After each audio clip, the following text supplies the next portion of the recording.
Recording in progress. right? Longitudinal stationary waves in organ pipes. Longitudinal, बात है नहीं बिल्कुल. Longitudinal stationary waves in organ pipes.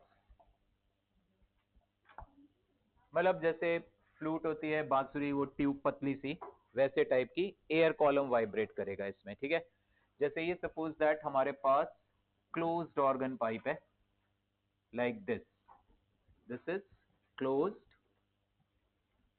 Organ pipe,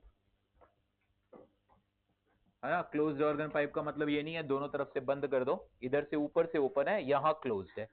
ठीक है, simply आप समझ लो आपके केमिस्ट्री में वो जो टेस्ट ट्यूब होती है वैसे टाइप की पाइप है, मेटालिक पाइप है, या बांसुरी होती है उसकी में जो अंदर एयर भी वाइब्रेट करती है. ठीक, तो ये हमारे पास इसमें पूरी एयर फिल्ड है. इसमें व्हाट वी हैव डन, हमने यहाँ पे एक ट्यूनिंग फॉर्क लगाया. ये ट्यूनिंग फॉर्क इसके अंदर की एयर को लॉन्गिट्यूडनल वाइब्रेशंस देगा. वो वाइब्रेशंस यहां से फिक्स एंड से रिफ्लेक्ट होके वापस आएंगे. ठीक है, और फिक्स एंड से रिफ्लेक्शन पे वो सडन फेज चेंज पाई आएगा. तो इसलिए ये जो फिक्स एंड है यहां पर हमें हमेशा डिस्प्लेसमेंट का नोड मिलेगा, क्योंकि इस फिक्स एंड पे हमेशा जो इंसिडेंट वेव है और जो रिफ्लेक्टेड वेव है वो हमेशा कैसे इंटरफेयर करेंगी, आउट ऑफ फेज. समझ आ रही बात. जैसे हमने उस दिन पढ़ा था, ये रस्सी थी ऐसे, ये रस्सी का फिक्स एंड था, ये भी फिक्स एंड था, यहां पे हमेशा नोड बन रहा था. ठीक है, क्वेश्चन कभी भी आएगा हमने रस्सी को एक जगह पे फिक्स कर दिया तो वहां पे क्या बनेगा, नोड. ठीक है, ऐसा क्वेश्चन भी आएगा कि ये एक हल्की रस्सी है, आगे एक ऐसे थिक स्ट्रिंग है. ठीक है, यहां पे मान लो कहता है नोड बन रहा है, यहां पे नोड बन रहा है, जंक्शन पे वो खुद बताएगा. ज्यादातर क्वेश्चंस में बोलते हैं जी जंक्शन पे नोड बन रहा है. ठीक है, तो जंक्शन पे या नोड, ऐसा क्वेश्चन मैं अभी कराता हूं थोड़ी देर में, फिलहाल इस पे आओ.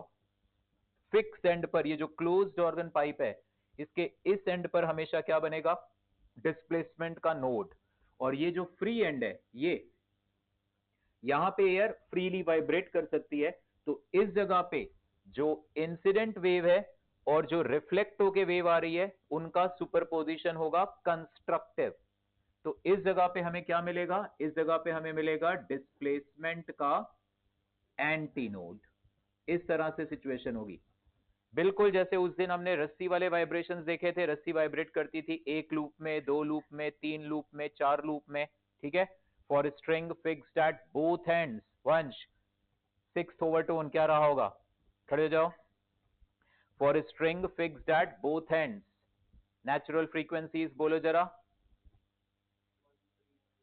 वाह, string fixed at both ends. यही तो हालत है, तुम लोग पढ़ते ही नहीं हो. फ्राइडे की क्लास गायब सब, कैसे चलेगा काम. ये जेई की तैयारी थोड़ा हो रही है बेटे. बोलो बोलो. For string fixed at both ends, मैं पूछूंगा, मुझे पता है, हाथ उठाने की जरूरत नहीं. v by two L, two V by two L, three V by two L, four V by two L. ठीक है, अगर मैंने पूछा सिक्स ओवरटोन तो भव्या उसका क्या मतलब है, सातवां टर्म. और सातवां टर्म क्या होगा, seven V by two L. तो ये सेवेंथ हार्मोनिक है और सिक्स ओवरटोन है. इस केस में अब यहां पे बनेगा हमेशा डिस्प्लेसमेंट का एंटी नोड और यहां पे बनेगा डिस्प्लेसमेंट का नोड हमेशा. वही तुम अलग अलग ट्यूनिंग फॉर्क लेके आओगे, एयर वही है. इस एयर के अंदर जो प्रोग्रेसिव वेव आएगी उसकी स्पीड भी हमेशा आएगी under root of gamma R T by M. वहां पे under root T by mu, यहां पे under root gamma R T by M. ठीक है, एम को केजी में रखना होता है हमेशा. जब फंडामेंटल फ्रीक्वेंसी पे ये वाइब्रेट करेगा अपनी फंडामेंटल, तो इसकी फ्रीक्वेंसीज की value is same as string fix at one and free at other end. Frequencies आएंगी v by 4l, 3v by 4l, 5v by 4l and so on. nth term बिल्कुल वैसे ही लिख सकते हो जैसे वहां लिखा था, बिल्कुल वही आएंगी. जब ये अपनी फंडामेंटल फ्रीक्वेंसी पे वाइब्रेट करेगी एयर फंडामेंटल पे, तो यहाँ डिस्प्लेसमेंट का एंटी नोड, यहाँ नोड, तो ये ग्राफ हम ऐसे बनाएंगे लाइक दिस, ऐसे ये ग्राफ बना देंगे हम, जैसे वहां आधा लूप बनाया था। ये मैं समझाता हूं अभी ये ग्राफ क्या चीज है। ये साइन कर्व बनाया बेसिकली हमने, ठीक है। तो ये ग्राफ हम बनाएंगे, और इसके बाद अगर यही क्लोज्ड ऑर्गन पाइप के अंदर एयर अपने नेक्स्ट फ्रीक्वेंसी यानी इस पे वाइब्रेट कर रही होगी, यानी तीसरा हार्मोनिक और पहला ओवरटोन, क्या है रक्षिता ये? हाँ, खड़े होके बोल, ये क्या है? और तीसरा हार्मोनिक, ठीक है। तो यहाँ पे आप आधा लूप और पूरा लूप बनाओगे, तो इसको आप 1:2 के रेशियो में अपने दिमाग में ऐसे डिवाइड कर लो लाइक दिस, ये आधा पार्ट, ये दुगना पार्ट उसका। एक बार साइन कर्व ऐसे बनेगा like this, the sine curve will be, फिर t/2 टाइम के बाद ये साइन कर्व ऐसा, ये साइन कर्व बन रहे हैं एक्चुअली, ठीक है। 1.5 लूप, फ्रीक्वेंसी कितनी होगी? 3v/4l, नेक्स्ट पे 2.5, 3.5, 4.5 एंड सो ऑन। तो एक क्लोज्ड ऑर्गन पाइप के अंदर एयर का वाइब्रेशन, स्टैंडिंग वेव्स बिल्कुल ऐसी बनती हैं जैसे रस्सी एक सिरे पे फिक्स हो, एक सिरे पे फ्री। ये फ्री एंड की तरह बिहेव करेगा, क्योंकि ये फ्रीली वाइब्रेट, इसके ऊपर कुछ भी नहीं है, तो ये फ्रीली वाइब्रेट कर सकता है, ऑल्दो इसके ऊपर एटमॉस्फेरिक एयर है, इसलिए ये डिस्प्लेसमेंट का एंटीनोड हल्का सा ऊपर आता है, that is called and correction, बाद में बताता हूं। फिलहाल ये वाली जगह पे डिस्प्लेसमेंट का नोड आएगा। क्यों आया गौरांग बेटे डिस्प्लेसमेंट का नोड? क्योंकि इस जगह आने वाली वेव और जाने वाली वेव का सुपरपोजिशन हमेशा कैसा होगा? डिस्ट्रक्टिव। इस जगह पे एंटी नोड क्यों बनेगा? क्योंकि जाने वाली वेव और रिफ्लेक्ट होके आने वाली वेव का इस जगह पे इंटरफेरेंस हमेशा कैसा होगा? कंस्ट्रक्टिव। ये 2a के एम्पलीट्यूड पे वाइब्रेट करेगा, ये रेस्ट पे। यहां पे तुम लिख सकते हो उस लॉन्गिट्यूडनल वेव की equation, s is equal to 2s0 sine of kx cos of omega T, ऐसे लिख सकते हो आप। यहाँ पे एस नॉट क्या है लावण्या बेटे? What is S not? Video camera on करो दोनों लोग। अधिराज, सिद्धार्थ, यार हर बार बोलना पड़ता है ये, प्लीज आदत बदलो। कोई चक्कर नहीं है बेटे, ऑन करो। हाँ Lavanya, what is S not? वो जो प्रोग्रेसिव वेव गई थी उसके डिस्प्लेसमेंट का एम्पलीट्यूड था एस नॉट। के की वैल्यू 2π/λ, ओमेगा की वैल्यू 2πn, ओमेगा अपॉन के क्या देगा? Wave speed. यहाँ पे वेव स्पीड कितनी है? इतनी, इसको तुम एन लैम्डा भी लिख सकते हो। दो वेलोसिटीज की बात करते हैं हम, वेव की वेलोसिटी और पार्टिकल की वेलोसिटी। पार्टिकल की velocity del Y by del T करके, मान लो मैं किसी भी जनरल पार्टिकल की वेलोसिटी पूछ लूं, del S upon del T कर दो, आ जाएगी उसकी वेलोसिटी, ठीक है। नोट करो इसको बेटे अच्छे से। वंश बेटे रिवाइज करो बार बार, नहीं तो बता रहा हूं ये जेई की तैयारी हर दिन कंसिस्टेंसी से पढ़ाई मांगती है, वही बच्चे नहीं करते, दैट्स व्हाई रिजल्ट आता नहीं। तुम लोग चाहोगे एंड टाइम पे हम पढ़ के, कुछ नहीं होगा, दिमाग उतना ट्रेन नहीं हो पाएगा, खाली फॉर्मूले रटे होने से कुछ नहीं होगा। हाँ जी, जो इसके अंदर दो प्रोग्रेसिव वेव छुपी हैं उनकी वेलोसिटी है। ये स्टेशनरी वेव जब भी बनती है तो इसका मतलब दो उल्टे डायरेक्शन में आने वाली वेव्स का सुपरपोजिशन हुआ है, वो जो दो वेव्स थी उनकी स्पीड है ये। रस्सी में ये थी √T/μ, बोल बेटे। ये साइन कर्व है, मैं बताता हूं अभी बेटा, उसको मैं समझाऊंगा अभी। ये भी साइन कर्व है, वो भी साइन कर्व है, ये आधा ही है, जैसे बस मीन पोजीशन से बस एक्सट्रीम तक बना दिया, इतना 1/4 ऑफ द साइन कर्व, बस उतना सही बनाया ये।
बस बातें कर लो, है ना?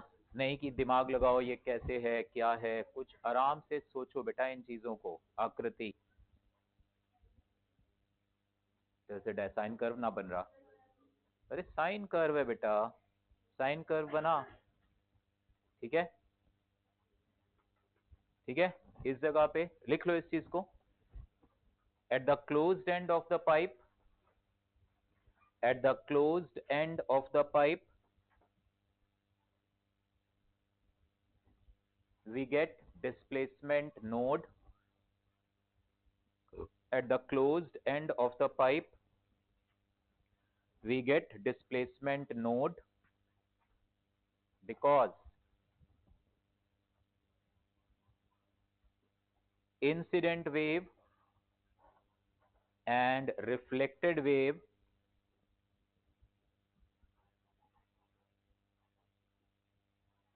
interfere destructively at this point.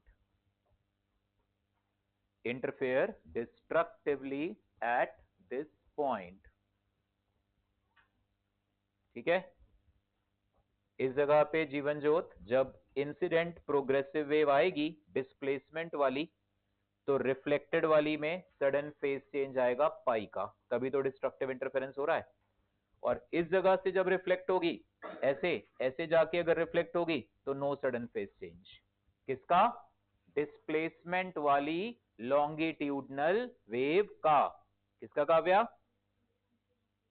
Pressure वाली भी आएगी अभी। आप याद करो, लॉन्गिट्यूडनल वेव्स को तुम डिस्प्लेसमेंट से भी और प्रेशर से भी लिख सकते हो, हाँ या ना? डिस्प्लेस, उसमें प्रेशर भी तो वेरी करता है। कंप्रेशन वाली जगह पे प्रेशर क्या होता है? ज्यादा। और रेरिफाइड वाली जगह पे क्या होता है? प्रेशर कम। तो जो डिस्प्लेसमेंट वाली लॉन्गिट्यूडनल वेव है, उसको एक्सप्रेस करने के दो तरीके हैं। S as a function of X comma T, pressure as a function of X comma T. कौन सा प्रेशर होता है ये अविराज? कौन सा प्रेशर होता है ये?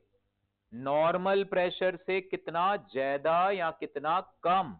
जब उस पाइप में लॉन्गिट्यूडनल वेव नहीं थी, तो जो प्रेशर था उससे प्रेशर कितना ज्यादा या कम, इतना डिटेल में तो बताया है बेटे। रिकॉल करो, बताओ।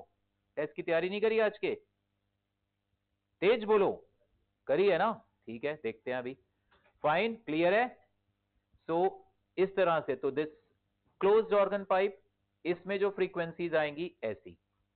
अब अगर मैं इसी क्लोज्ड ऑर्गन पाइप में, ये मैंने डिस्प्लेसमेंट को रिप्रेजेंट किया, अगर हम प्रेशर के वेरिएशन को रिप्रेजेंट करें, तो गौर से सुनना इसे। ये हमारे पास क्लोज्ड ऑर्गन पाइप है। इस क्लोज्ड ऑर्गन पाइप में डिस्प्लेसमेंट, तो इस जगह पे डिस्प्लेसमेंट का एंटी नोड था, यहां पे नोड था। तो ये ग्राफ हमने ऐसा बनाया, लाइक दिस। इसी को अगर मैं प्रेशर वेरिएशन को रिप्रेजेंट करना चाहूं, तो प्रेशर वेरिएशन के टर्म में इस जगह पे हमेशा प्रेशर का एंटी नोड आएगा। लॉन्गिट्यूडनल स्टेशनरी वेव्स में जिस जगह पर डिस्प्लेसमेंट का नोड आता है, मतलब पार्टिकल्स वहां के हिल नहीं सकते बिल्कुल, तो भाई हिल नहीं सकते, तो वहां पे प्रेशर का वेरिएशन मैक्सिमम होगा। याद करो, याद करो, हमने प्रोग्रेसिव वेव को ऐसे लिखा था, S not sine K X minus omega T, और पी को हमने लिखा था पी नॉट कॉस के एक्स माइनस ओमेगा टी। जिस जगह पे डिस्प्लेसमेंट जीरो था, उस जगह पे प्रेशर का वेरिएशन अपने मैक्सिमम पर था। तो यहां पर हमें मिलता है क्लोज्ड एंड पर डिस्प्लेसमेंट का हमेशा क्या? नोड।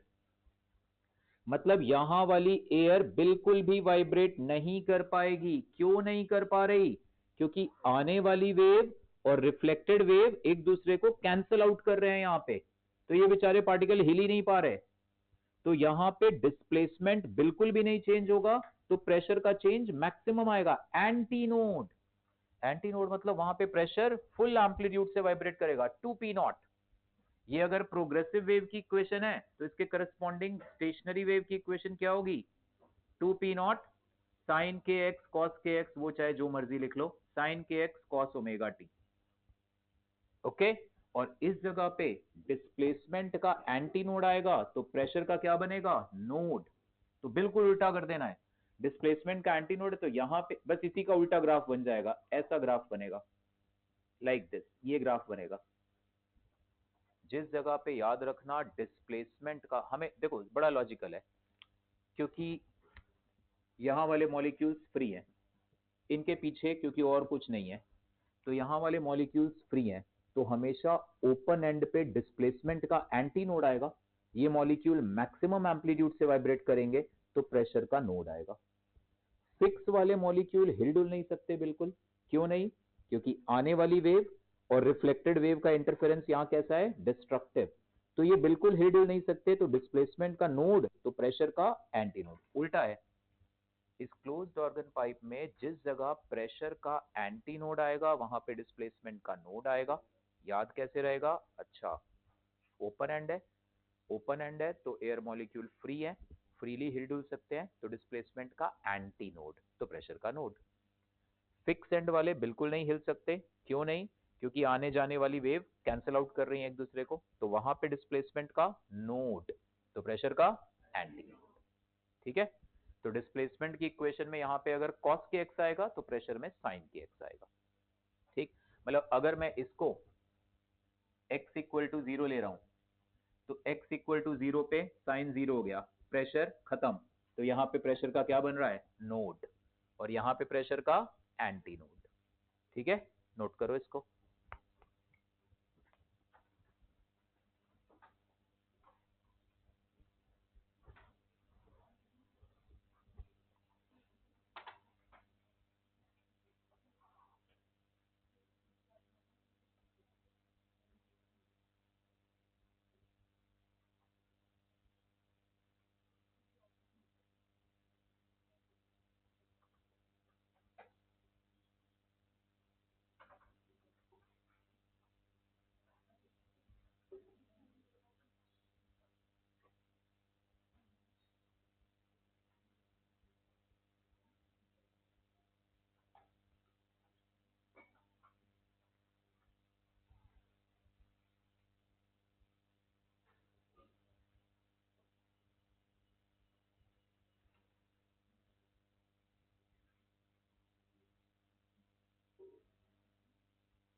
बोल बेटे,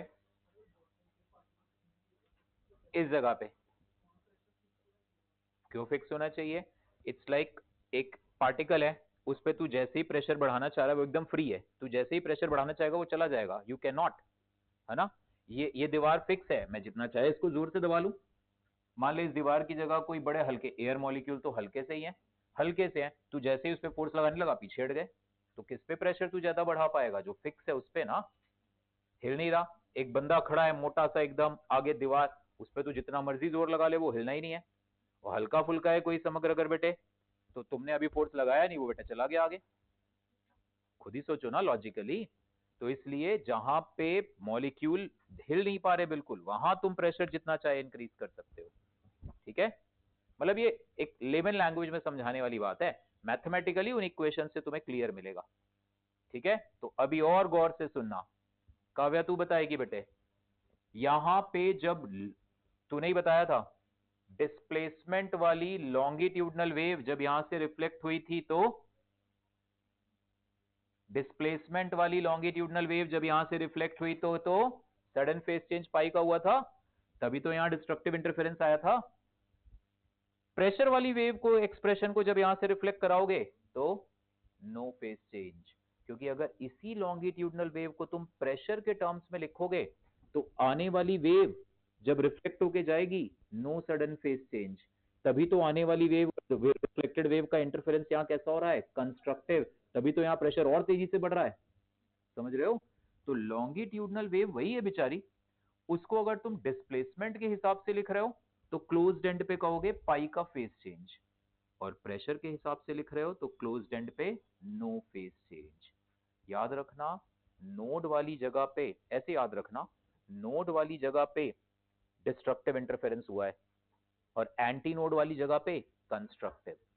तुम्हें डिस्प्लेसमेंट का यहाँ नोड मिल रहा है, तो इसका मतलब आने वाली और जाने वाली वेव को अगर डिस्प्लेसमेंट के वे में देखोगे तो बोलोगे पाई का फेज चेंज है, तभी तो डिस्ट्रक्टिव इंटरफेरेंस हुआ। पाई का फेज डिफरेंस होता है 2 SHM में, तभी तो डिस्ट्रक्टिव इंटरफेरेंस होता है ना। एक चाह रहा है ऊपर जाए पार्टिकल, एक चाह रहा है नीचे, वो बेचारा रेस्ट पे रह गया। और यहाँ उसी लॉन्गिट्यूडनल वेव को अगर तुम प्रेशर वेरिएशन के हिसाब से लिखोगे तो इस जगह पे फेज चेंज कितना आएगा, 0। इस जगह पे फेज चेंज कितना आएगा रिफ्लेक्शन के वक्त, पाई का। समझ आ रही है बात? तो लिख लो इस बात को। If we represent longitudinal wave in terms of pressure variation, if we represent longitudinal wave in terms of pressure variation,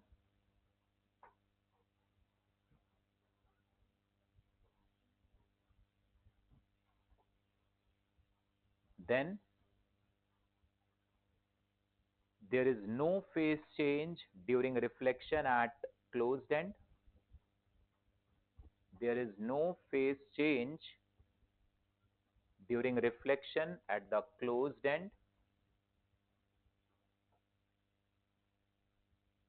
and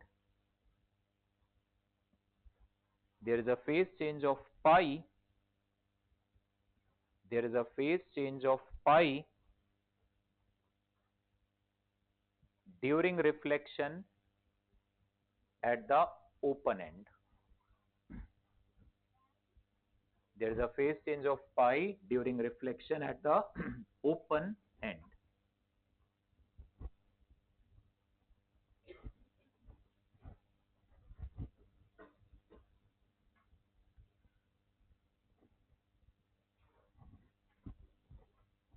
ठीक है।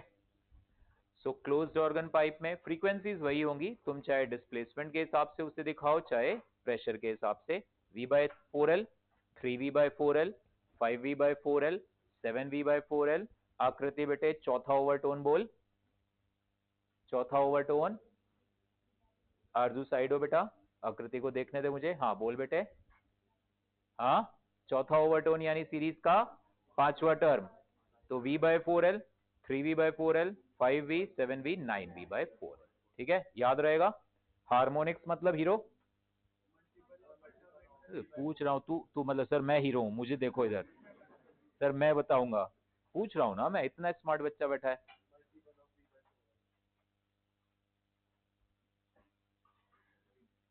क्या बोला?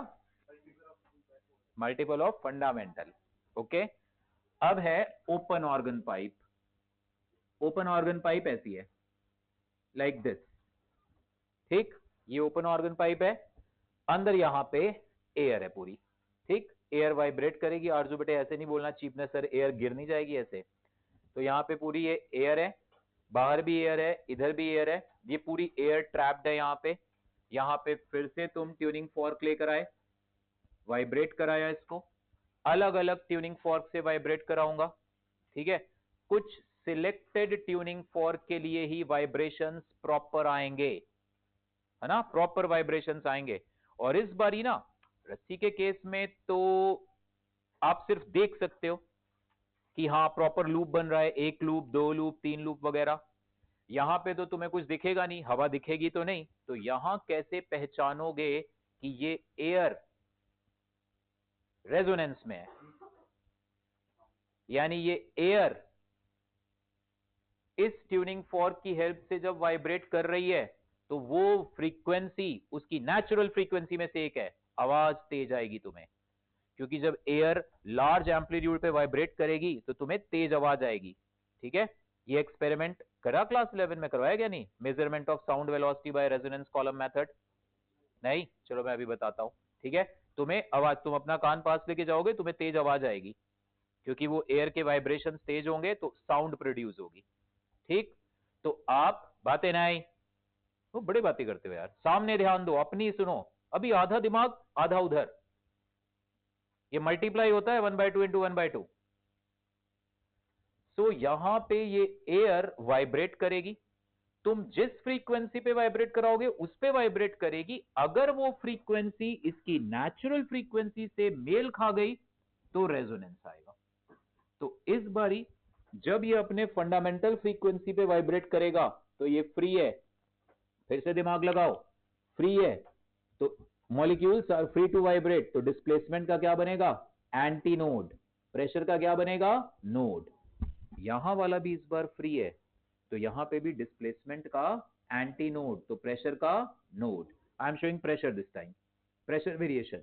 तो यहां पे भी प्रेशर का नोड, यहां पे भी प्रेशर का नोड, एग्जैक्टली हाफ लूप दिखेगा तुमको ऐसे। मतलब इस ओपन ऑर्गन पाइप के ठीक बीचों बीच प्रेशर का एंटी नोड आएगा, और इस बार ये फ्रीक्वेंसी क्या आएगी, V/2L।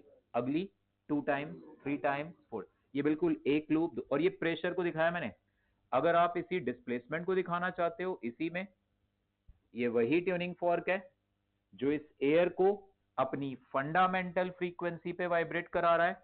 तो यहां पे एंटी नोड, यहां पे एंटी नोड, बीच में डिस्प्लेसमेंट का नोड। तो ये साइन कर्व ऐसे बना इस तरह से, ये साइन कर्व ऐसे बनेगा इस तरह से। है ये आधा लूप ही, 1/4 हेयर 1/4 हेयर, तो आधा लूप ही तो बना। ओके, फ्रीक्वेंसी कितनी आएगी, V/2L। अगर ये ओपन ऑर्गन पाइप मान लो ऐसे है, ठीक, और ये ट्यूनिंग फॉर्क इस एयर को थर्ड हार्मोनिक में वाइब्रेट करा रहा है। थर्ड हार्मोनिक यानी 3 टाइम्स V/2L। प्रेशर वाला ग्राफ शो करना आसान रहता है क्योंकि थर्ड हार्मोनिक तो 3 लूप, 3 टाइम्स V/2L तो 3 लूप बनेंगे। तो 3 लूप बनेंगे तो इसको तुम 3 हिस्सों में डिवाइड करो। ओके, जस्ट अपना दिमाग लगा 3 हिस्सों में डिवाइड किया, और साइन कर्व फिर इस तरह से, यहाँ 3 लूप ऐसे कंप्लीट आप बना दो। ऐसे कहने को तुमने ऐसे 3 लूप बनाए हैं, बट बेसिकली ये साइन कर्व है। बेसिकली ये ग्राफ ऐसे शुरू हुआ है, ये साइन कर्व ऐसे जा रहा है, ये साइन कर्व जा रहा है ऐसे, वो मैं समझाता हूं अभी कैसे साइन कर्व है ये, और ये साइन कर्व जा रहा है ऐसे। बट वो खैर तुम लोग तो भी ऐसे ऐसे ऐसे ऐसे बना दोगे, ऐसे ऐसे करके ये ऐसे खत्म कर दोगे काम को। ये बेसिकली साइन कर्व बनाया हुआ है, ठीक है। और अगर इसी में आपने दिखाना है डिस्प्लेसमेंट, तो वो थोड़ा सा हल्का सा दिमाग लगा के डिस्प्लेसमेंट का ग्राफ दिखाना है, तो 3 लूप ही होंगे। ओके, 1/4 ऊपर 1/4 नीचे, बीच में 2, ठीक है।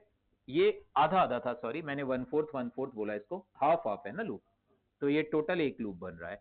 तो यहाँ पे ऐसे ऊपर ऐसे तुम बनाओगे, उसके बाद 2 कंप्लीट लूप आएंगे इस तरह से ऐसे, और नीचे वाली साइड ये ओपन आएगा। तो नीचे वाली साइड ओपन आना है तो कैसे करेंगे इसको, यहीं पे, मतलब ये बेटर है, वही लूप वाली शेप में आप बना के कर सकते हो। ये एक लूप ऐसे बना लो, ये दूसरा लूप ऐसे दिखा लो, बट है ये एक्चुअली साइन कर्व ऐसा, ये ग्राफ आएगा, ठीक है। आकृति बनवा देना बेटे हरनूर को, ठीक है, बनाओ। ये फंडामेंटल, ये किसका ग्राफ है आकृति बेटे, डिस्प्लेसमेंट का वेरिएशन, और ये प्रेशर, और ये एक ओपन ऑर्गन पाइप अपनी तीसरे हार्मोनिक में वाइब्रेट कर रही है, और हम उसके अंदर दिखा रहे हैं प्रेशर का वेरिएशन, और ये डिस्प्लेसमेंट का वेरिएशन। फ्री एंड पे, ओपन एंड पे हमेशा क्या आएगा बेटे, डिस्प्लेसमेंट का एंटी नोड। क्यों, क्योंकि जाने वाली वेव और आने वाली वेव का डिस्प्लेसमेंट के हिसाब से देखें तो वहां पे इंटरफेरेंस कंस्ट्रक्टिव है। एंटी नोड पे इंटरफेरेंस कंस्ट्रक्टिव, नोड पे इंटरफेरेंस डिस्ट्रक्टिव।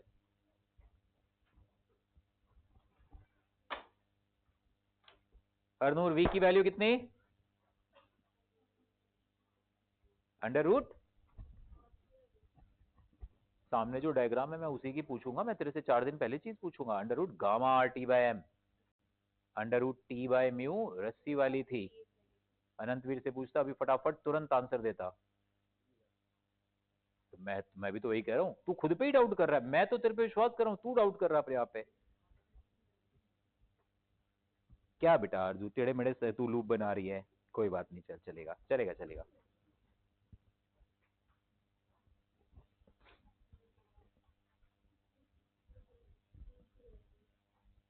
कल तो क्लास नहीं है मेरी, तो वेडनेसडे को क्या रिवाइज करें? कौन बोला छुट्टी है? तो मैथ्स की होगी छुट्टी भैया, मेरी छुट्टी कोई नहीं है। वेडनेसडे को मैं पूरा रिवाइज कराऊंगा 2 चैप्टर आपको, पूरा SHM waves and sound revise. तुम लोगों में से जो बच्चों के कॉन्सेप्ट क्लियर है वो तो ठीक है, जिनके कॉन्सेप्ट टेढ़े मेढ़े हैं वो टेढ़े मेढ़े उसको ही रिवाइज कर करके और बस काम चला लेते हैं। कॉन्सेप्ट क्लैरिटी नहीं रहती, उसी चीज को रिवाइज करते जाते हैं। वेडनेसडे पूरी 5 घंटे की मैं क्लास लूंगा, 2-3 चैप्टर रिवाइज कराऊंगा। चलो थर्सडे टेस्ट देना, लेकिन जिनके नंबर कम आएंगे उनकी फिर क्लास लगेगी। डाउट्स आप आज बता दो। तो कल मेरी क्लास, अरे यार तो डाउट तो ले लूंगा, कल मेरी क्लास नहीं है। तो केमिस्ट्री के डाउट नहीं है तुम लोगों के? क्यों नहीं? तो लो ना। हाँ तो रिवाइज करो अच्छे से। डाउट बेटे बताता हूँ अनुष्का बेटे, टाइम अरेंज करते हैं ना। हाँ बीच में ये डिस्प्लेसमेंट का नोड है, क्योंकि इस जगह पे मॉलिक्यूल्स वाइब्रेट नहीं करेंगे, दैट्स व्हाई ये डिस्प्लेसमेंट का नोड, क्योंकि जाने वाली वेव और आने वाली वेव यहाँ पे डिस्ट्रक्टिव इंटरफेयर करेंगी, इसलिए। हाँ हाँ भाई जाहिर सी बात है, ये बातें ना आई, ये एंटी नोड है, ये एंटी नोड है, तो बीच में एक नोड तो आना बनता है, ठीक है।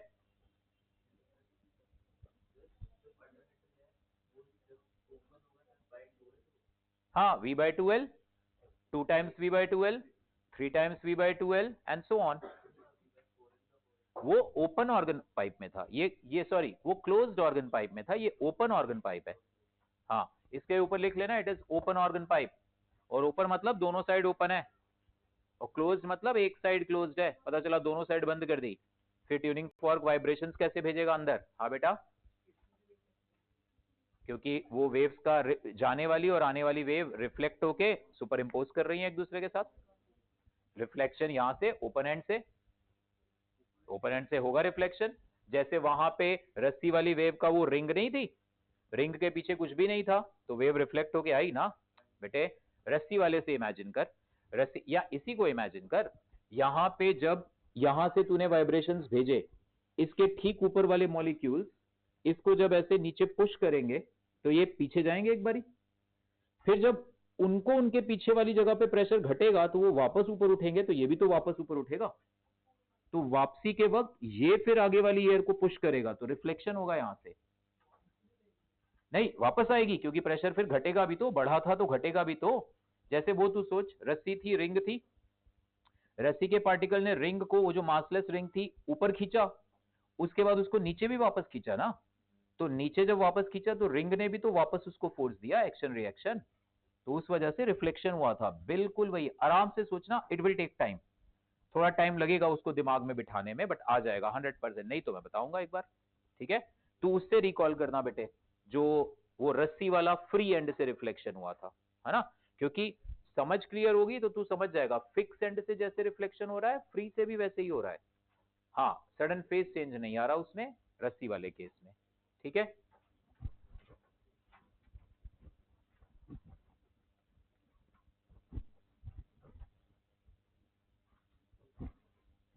बातें नहीं बेटे, ये जो लूप हम बना रहे हैं इन्हें एक बार समझो। देखो फ्रीक्वेंसीज तो वही है, ओपन ऑर्गन पाइप है तो एक सिरा फिक्स है, एक सिरा फ्री है, तो V/4L, 3V/4L, 5V/4L, ठीक बोला मैंने। क्लोज्ड ऑर्गन पाइप में ओपन ऑर्गन पाइप है तो ऊपर भी फ्री, नीचे भी फ्री, तो वहां पे V/2L, 2 times V/2L, 3 times V/2L and so on, ठीक है। अभी ध्यान से देखना, ये लेट अस से आई am taking closed organ pipe, थोड़ी ब्रॉड बना दे रहा हूं मैं डायग्राम समझाने के लिए, क्योंकि जो हम साइन कर्व बना रहे हैं है क्या, ठीक। एक तरफ आपके पास ये रस्सी है, इसका एक सिरा फिक्स है, क्या कर रहे हो बेटे इधर ध्यान दो, ये फिक्स है, यहां पे हमेशा नोड बनना है, यहां पे हमेशा क्या बनना है, एंटी नोड, मान लो ये रस्सी अपने थर्ड हार्मोनिक में वाइब्रेट कर रही है। थर्ड हार्मोनिक तो मतलब 3 टाइम्स v/4l। तो जो जाने वाली वेव है और जो आने वाली वेव है उनके सुपरपोजिशन से क्या बनता है? Stationary wave.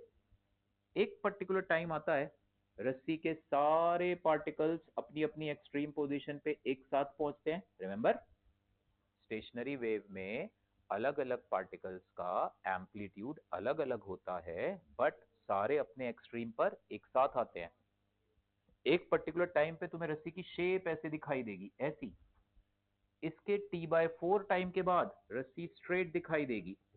उसके और t/4 टाइम के बाद रस्सी की शेप ऐसे दिखाई देगी। हाँ या ना? यहां पे क्या हो रहा है? मान लो यहां पे भी ये पूरी एयर अपने थर्ड हार्मोनिक में, तो यहां पे भी वैल्यू क्या है? 3v/4l। बस फर्क है, ये v है √t/μ क्योंकि ये रस्सी वाली वेव थी, और ये v कितना है? √γ-RT/m। अब मैं यहां पे इसको ओरिजिन ले रहा हूं, ये मैं ले रहा हूं y एक्सिस, ये मैं ले रहा हूं x एक्सिस। y एक्सिस पे मैं, क्योंकि इस जगह पे मुझे मिल रहा है, लेट्स से मैं प्रेशर का ग्राफ बना रहा हूं, डिस्प्लेसमेंट का तुम खुद बनाना। मैं यहां पे प्रेशर का वेरिएशन दिखा रहा हूं, तो this I am taking as p। ये y एक्सिस पे मैंने क्या लिया?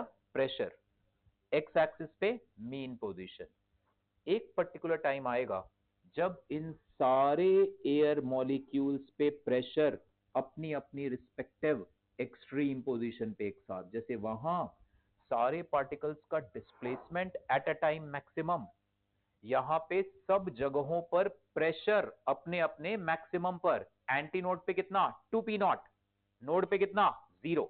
ये एक्सेस प्रेशर बोल रहा हूं, टोटल प्रेशर 0 मत बोल देना गलती से भी। ओके, तो इस जगह पे क्योंकि यहां पे डिस्प्लेसमेंट का एंटी नोड और प्रेशर का क्या था? नोड। तो एक टाइम आएगा सारे एयर मॉलिक्यूल्स पे प्रेशर अपने अपने रिस्पेक्टिव कहां पे होगा? मैक्सिमा पे होगा। ठीक है, तो यहां पे प्रेशर हमेशा, क्योंकि यहां पे प्रेशर का क्या बन रहा है? नोड। जैसे ये फिक्स एंड था, यहां पे डिस्प्लेसमेंट का नोड था, यहां पे प्रेशर का नोड आएगा। और जो, जैसे ये मैक्सिमम लिया था आपने, ये मैक्सिमम क्या था? This was 2a, anti node का एम्पलीट्यूड। तो यहां पे नोड बनना है, λ/2 डिस्टेंस पे यहां पे नोड बनना है, और यहां पे एंटी नोड बनना है। यहां पे डिस्प्लेसमेंट का नोड बनेगा और प्रेशर का क्या बनेगा? Anti node. तो वो जो 2p0 है, इस y एक्सिस पे 2p0 को मैं इस ट्यूब की रेडियस के बराबर दिखा रहा हूं। समझ आ रही बात? इस जगह पे, इस मूवमेंट पे यहां पे प्रेशर 0 होगा, यहां पे प्रेशर 0 होगा, यहां पे प्रेशर कितना होगा? 2p0, और उसे मुझे दिखाना इधर है, तो मैं ग्राफ फिर ऐसे बनाऊंगा, इस तरह से ग्राफ आएगा, ऐसे ये साइन कर्व, और ऐसे। समझ आई बात? ये एक पर्टिकुलर टाइम पर ये जो कर्व है अनुष्का बेटे, कर्व क्या दिखा रहा है? एक गिवन टाइम पर अलग अलग जगह पर प्रेशर की वैल्यू बता रहा है कि नॉर्मल प्रेशर से प्रेशर कितना ज्यादा है। ये वैल्यू जो है, this is equal to 2p0। अगर मैं इस लॉन्गिट्यूडनल वेव की इक्वेशन को लिख रहा हूं 2p0, x इक्वल टू 0 पे नोड है, तो sine kx cos omega t। तो ये जो ग्राफ मैंने बनाया है, ये t इक्वल टू 0 पर बनाया है, क्योंकि जब टाइम 0 है तो आ रहा है p is equal to 2p0 sine kx। And what is Lavanya बेटे 2p0 sine kx? Amplitude at any general position x। तो ये मैंने दिखाया कि t इक्वल टू 0 पे इस एयर के अलग अलग पोजीशंस पर प्रेशर कितना है। इसके t/4 टाइम के बाद जब cos ओमेगा t की वैल्यू क्या हो जाएगी? 0। तो प्रेशर हर जगह क्या हो जाएगा? 0। 0 का मतलब, 0 का मतलब, 0 का मतलब एक्सेस 0, मतलब अब हर जगह पे प्रेशर वो होगा जो जब लॉन्गिट्यूडनल वेव नहीं थी तो था। तो ये ग्राफ बनेगा ऐसे, स्ट्रेट लाइन, ऐसे बिल्कुल वही बन रहा है। और जब cos ओमेगा t की वैल्यू आएगी -1, -1, तो हर जगह पे p कितना होगा? -2p0। मतलब इस जगह पे ये मैक्सिमम था तो अब मिनिमम हो गया है। तो अब ये ग्राफ बनेगा ऐसा। तो ये जो तुम वो डायग्राम्स बना रहे हो ना, वो बेसिकली प्रेशर या डिस्प्लेसमेंट, डिस्प्लेसमेंट का बनाना है तो वो बना लो। समझ आ रही बात? तो ये वो ग्राफ है, वो डायग्राम अच्छा दिखे इसलिए हम प्रेशर जो एंटी नोड पे जो प्रेशर के वेरिएशन का एम्पलीट्यूड है उसे मैं बिल्कुल इस ऑर्गन पाइप की रेडियस के बराबर ले रहा हूं। ठीक है, कोई बच्चा ऐसा डायग्राम बना दे, सर मैं तो ऐसे बनाऊंगा, ऐसे पाइप दिखाई इस तरह से, ऐसे ये तो मीन पोजीशन वाला दिखा दिया और इसको यहाँ पे इस तरह से, बोले सर मैं तो ऐसे दिखाऊंगा, ऐसे और ऐसे, कोई दिक्कत नहीं है भाई, ठीक है। भाई तुमने स्केल बदल दिया, तुम इस जगह पे प्रेशर का एंटी नोड था तो तुम उसके एम्पलीट्यूड को बस इतना दिखा रहे हो वाई एक्सिस पे, ये वाई एक्सिस है, तो तुम्हारी मर्जी है, उससे क्या हो गया। वो डायग्राम अच्छा दिखे इसलिए हम इतना सा बनाते हैं ताकि वो प्रॉपर लूप दिखाई दे। समझ आ रही है बात? नोट कर लो इसको।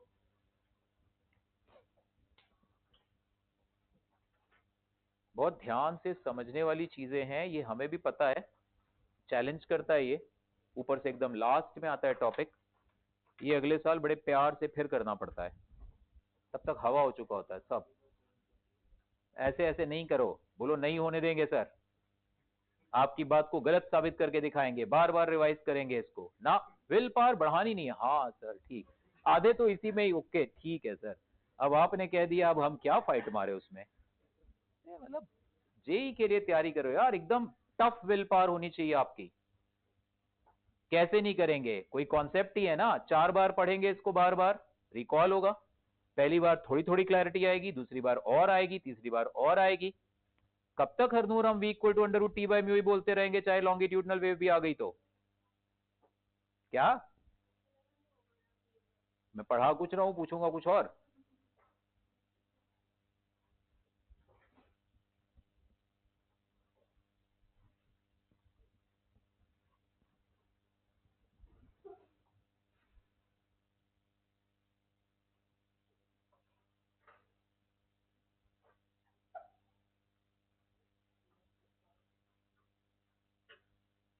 बातें नहीं बेटे, बातें करते करते समझने की कोशिश करते हो, what is this.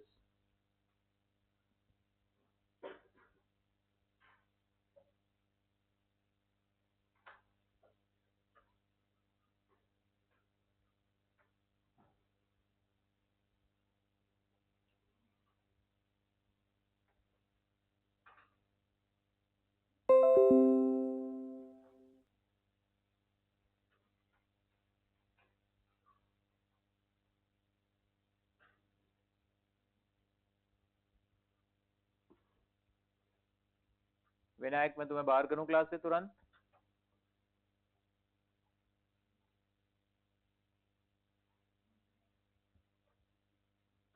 Video camera क्यों ऑफ है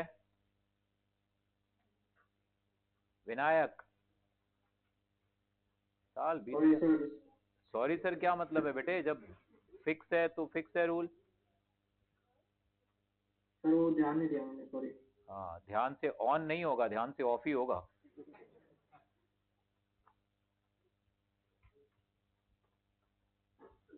हाँ जी बेटा, तो तुम खोए हुए अभी जीवन ज्योत से क्या डिस्कशन चल रहा था मेरा, मैं पिटाई करूं तुम्हारी?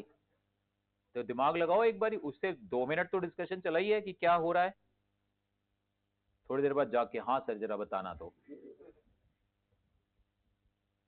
एच सी वर्मा बुक में पढ़ना एक बारी, फिर मेरे से पूछना, एक बार देखना नहीं तो मैं बताऊंगा, ठीक है। नाउ राइट एंड करेक्शन,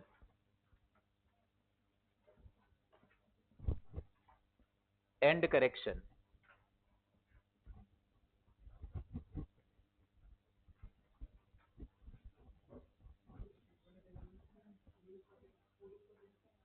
तो बेटा A was the amplitude of that transverse progressive wave, so 2A is the amplitude at antinode.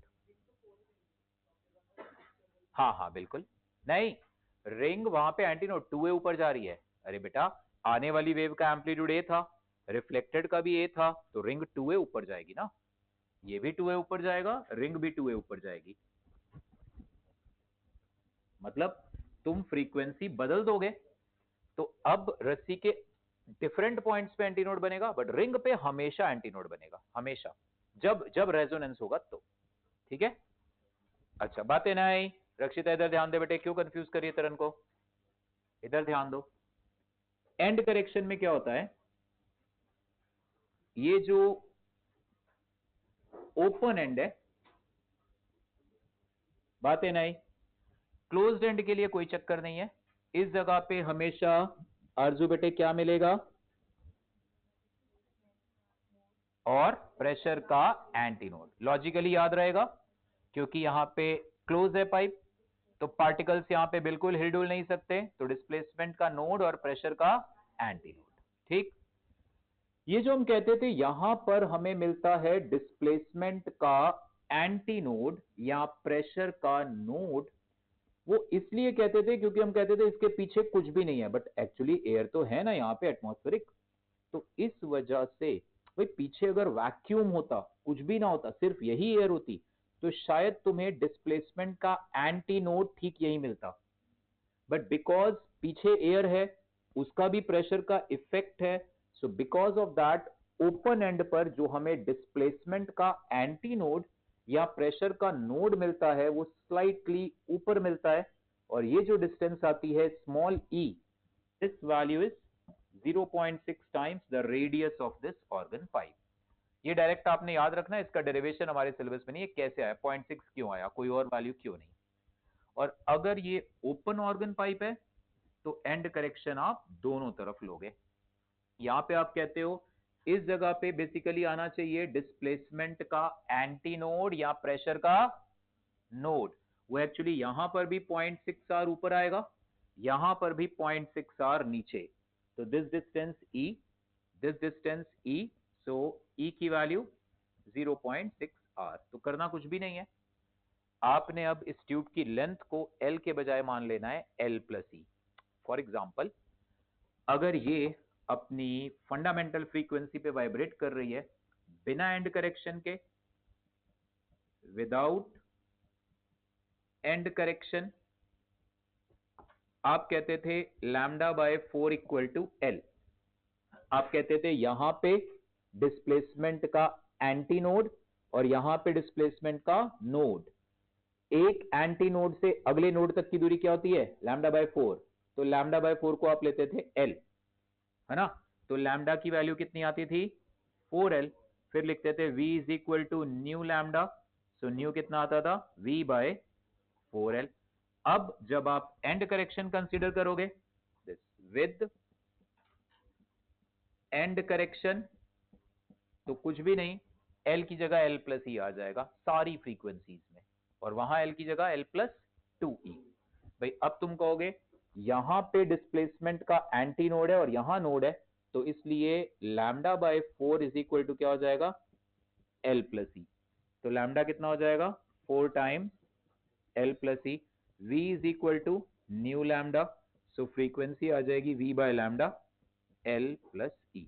तो कुछ भी नहीं है, बोलेगा एंड करेक्शन कंसीडर करो, तो ट्यूब की लेंथ l की जगह l प्लस ई अगर क्लोज्ड है, क्योंकि क्लोज्ड ऑर्गन पाइप में and correction is only on one side, और ओपन ऑर्गन पाइप है तो दोनों साइड।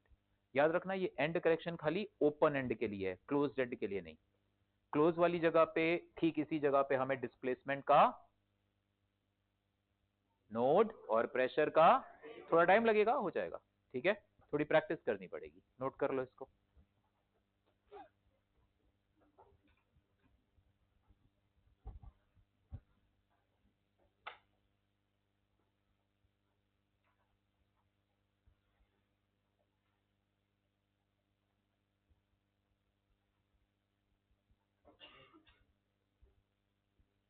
बातें नहीं, पारस क्यों डिस्टर्ब कर रहे हो उसको, मैंने पूछा ही नहीं क्या पूछ रहा है।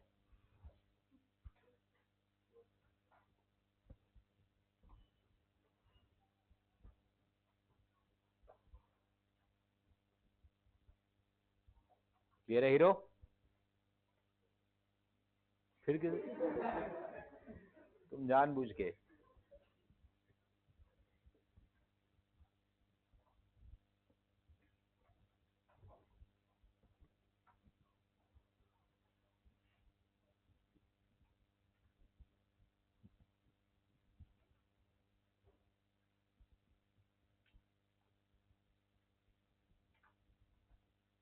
क्यों वंश सिर पकड़ के ऐसे बैठे हो? अल ये पता है, यही प्रॉब्लम है यार, एक्टिव होके ध्यान कंसंट्रेट करके, ये डिस्ट्रैक्शन सब छोड़ो मेरे भाई, मोबाइल वोबाइल छोड़ दो सब। नहीं छूटता ना? गेम और ये सब जाने दो, गेम तो नहीं, बाकी और सारे काम कर लेता हूं मैं। बेटे ये जो तुम लोग का वो है ना एटीट्यूड है, ऐसे सिर पकड़ के बैठे हो, पता नहीं क्या हो गया। फोकस कर, कुछ नहीं पढ़ रहे थे, मुझे तुम फंडामेंटल फ्रीक्वेंसीज और नेचुरल फ्रीक्वेंसीज तो बताई नहीं तुमने मुझे। हो गया? ठीक है, लिख भी लो इस चीज को। At the open end of pipe, at the open end of pipe, लिख लो फिर इसको नोट करते रहना। Due to outside atmospheric pressure at the open end of pipe, due to atmospheric pressure, displacement antinode or pressure node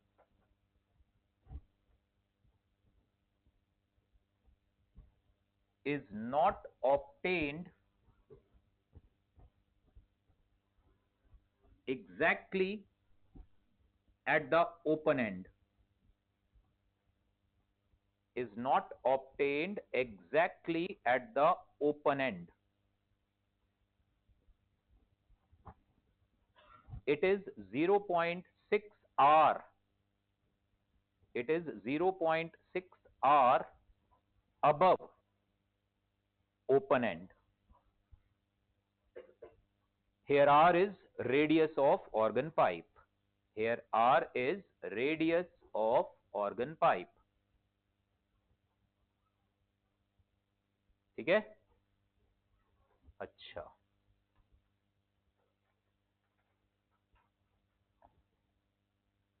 ये एक organ pipe है closed. ठीक है, ये क्लोज्ड ऑर्गन पाइप अपने लेट्स से थर्ड, बातें नहीं, थर्ड ओवरटोन पे वाइब्रेट कर रही है।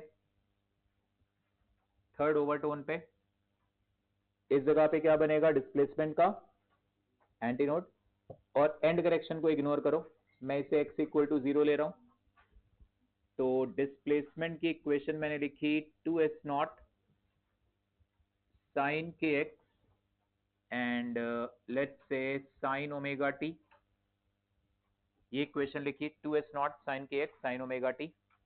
तो मुझे बताओ इस ट्यूब के मिडिल पर यानी at x equal to L by two पर, ट्यूब की लेंथ l है,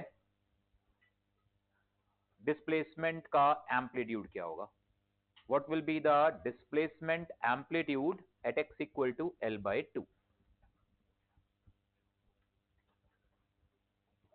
ये क्लोज्ड ऑर्गन पाइप है, अपने थर्ड ओवरटोन पे वाइब्रेट कर रही है, ये डिस्प्लेसमेंट की इक्वेशन है। What will be the amplitude of vibration at x equal to L by 2?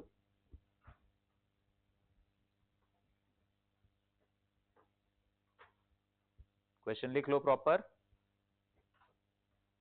Air is vibrating in its third overtone. Air is vibrating in its third overtone. Find displacement amplitude at x equal to L by 2, यानी middle of organ pipe।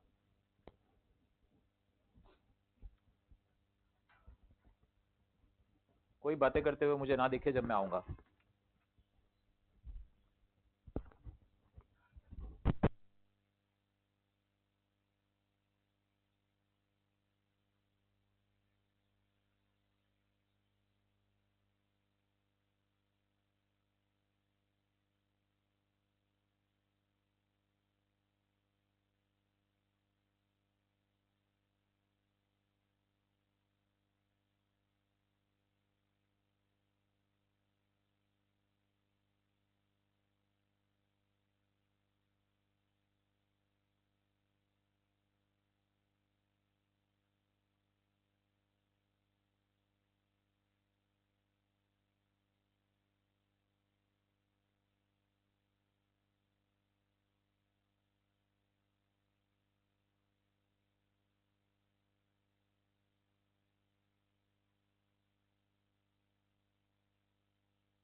कमाल की बात है, कोई बातें नहीं कर रहा था। कितने सिंसियर बच्चे हैं। बताओ जल्दी बताओ। सिद्धार्थ। हाँ बेटे संप्रीत। हाँ नहीं। हाँ बैग क्या, क्यों बैग छोड़ क्यों आए थे वहां? जाओ ले आओ। √2 S0। देखो क्या होगा, मैंने रखा ये तो मुझे पता ही है कि ये एम्पलीट्यूड होता है किसी भी जनरल पोजीशन एक्स पे। एंटी नोड पे 2S0, नोड पे 0। किसी भी जनरल पोजीशन एक्स पे what is the amplitude? 2S0 sine K X. तो ये 2S0 साइन के एक्स की वैल्यू मैंने डाल दी L/2। अब k की वैल्यू मुझे चाहिए, k क्या होता है? 2π/λ। ये किस में वाइब्रेट कर रही है? Third overtone. थर्ड ओवरटोन यानी सीरीज का चौथा टर्म। तो V/4L, 3V/4L, 5 7V। तो फ्रीक्वेंसी कितनी आएगी? 7V/4L। फ्रीक्वेंसी को मैंने V इज इक्वल टू क्या होता है? Nu lambda. तो nu is equal to 7/4L। V को मैंने लिखा न्यू लैम्डा। तो ये न्यू न्यू कैंसल। तो लैम्डा कितना आ गया? लैम्डा आ गया 4L/7 आ गया लैम्डा की वैल्यू। तो लैम्डा की वैल्यू डाल दो k। तो ये कितना आ गया? 2S0 साइन k की वैल्यू 2π/λ। और लैम्डा कितना है? 4L/7 into L/2। तो ये 2 cancel, L cancel. 2S0 sign कितना आ गया? 7π/4। इसको सॉल्व कर लो। 7π/4 कितना होगा? 2π - π/4 है ना। तो ये -2S0 साइन π/4 कितना हुआ? माइनस साइन से परेशान ना हो, क्योंकि वो पार्टिकल पे डिस्प्लेसमेंट एक बार इधर जाएगा तो ऊपर भी तो आएगा। तो वो मान लो कि वो निगेटिव साइड था उस वक्त पे, है ना। तो दैट इज, तो √2S0 इज एम्पलीट्यूड। इजी है, आराम से समझो, टाइम दो इसको। इसका होमवर्क हमने ज्यादा किया नहीं, प्रैक्टिस इन द सेंस आप इसको टाइम, कोई चक्कर नहीं है। आप इस चैप्टर की पूरी थ्योरी बार बार बस रिवाइज करके रखो, उतना भी काफी है। ठीक है, प्रैक्टिस वो मुझे पता है, मैं करवा लूंगा आपको। Okay, now right measurement of velocity of sound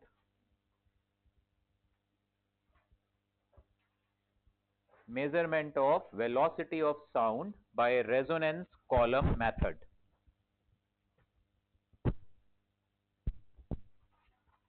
Measurement of velocity of sound by resonance column method.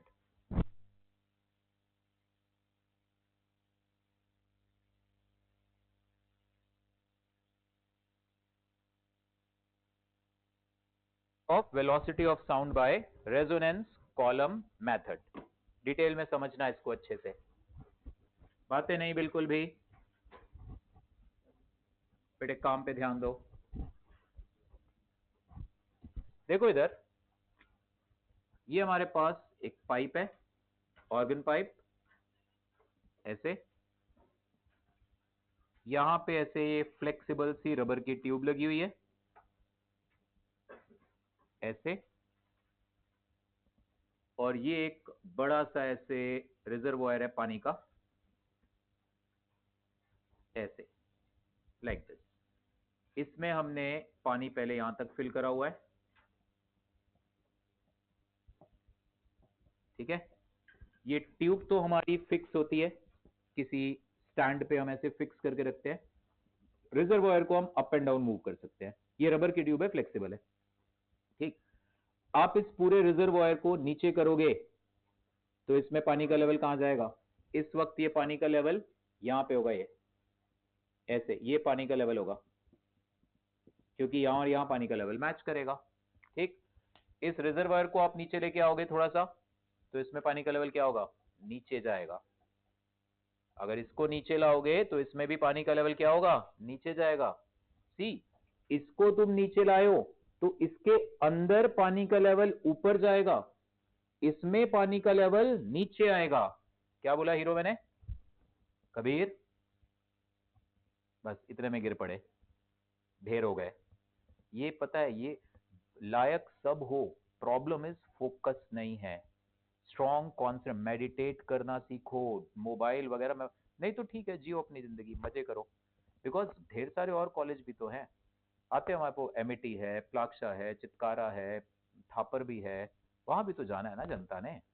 1500 बच्चे पढ़ रहे हैं कंप्यूटर साइंस, कोडिंग करेंगे हम जबरदस्त भाई साहब। फोकस, कंसंट्रेशन अपने काम पे, ये चीजें फालतू नहीं है। माँ बाप बोलते होंगे आप हल्के में लेते हो, तो बोलने का काम है इनका, तो हर दूसरे दिन वही कहानी सुनाते रहते हैं। बोलो मैंने क्या बोला, समग्र बोल बेटा।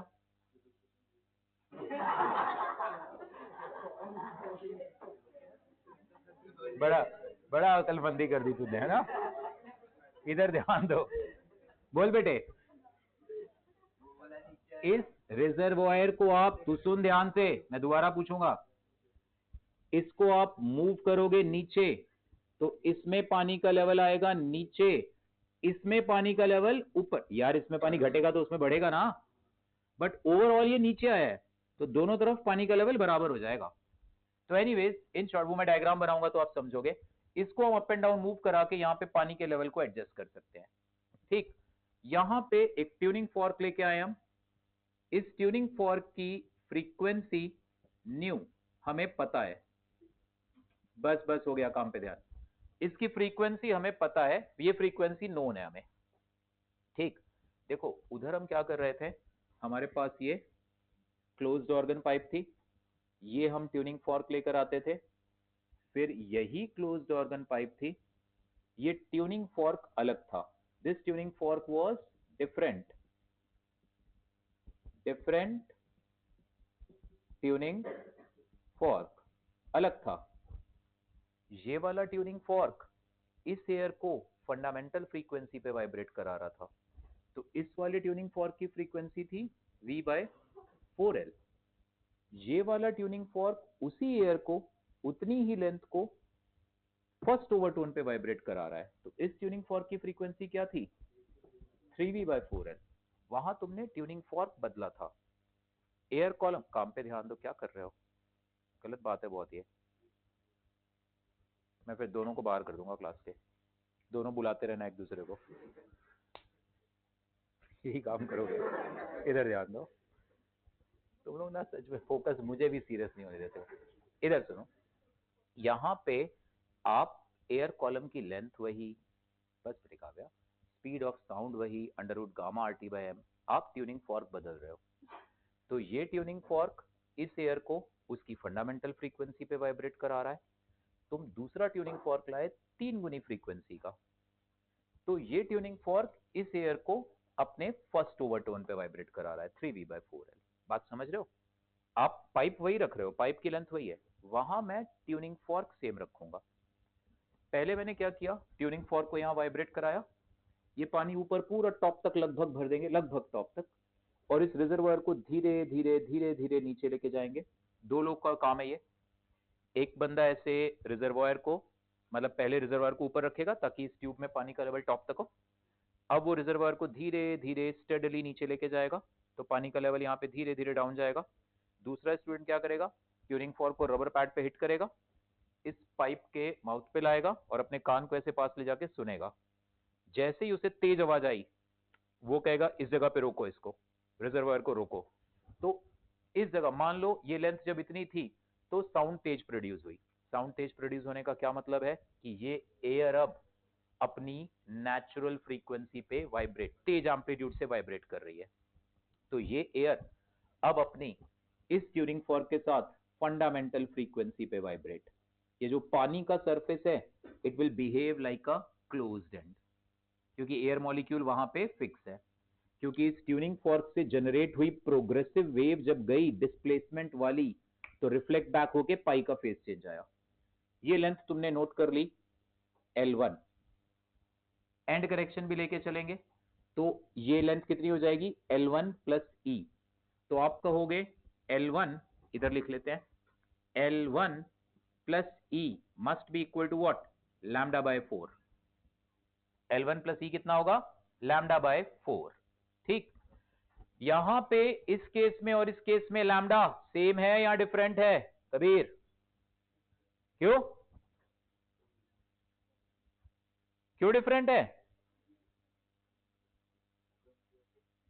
क्योंकि v is equal to nu lambda. v same है इस केस में, v को फर्क ही नहीं पड़ता। आप जितनी मर्जी फ्रीक्वेंसी की साउंड लाओ, स्पीड तो डिपेंड करती है मीडियम पे।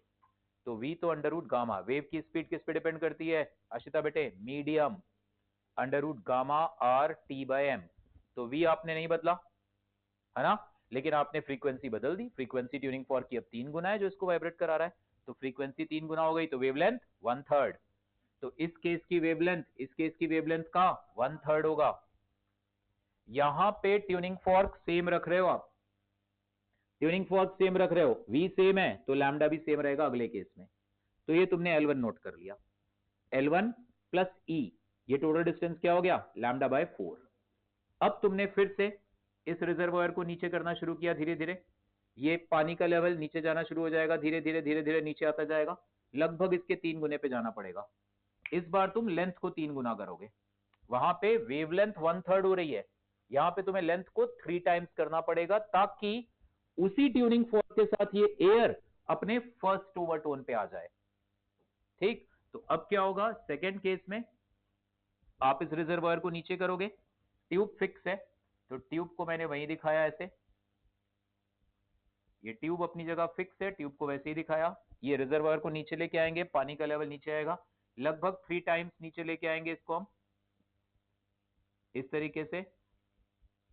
ये रिजर्वायर भी नीचे ले आए हम, इट इज समवेयर हेयर, ये लोअर लेवल था।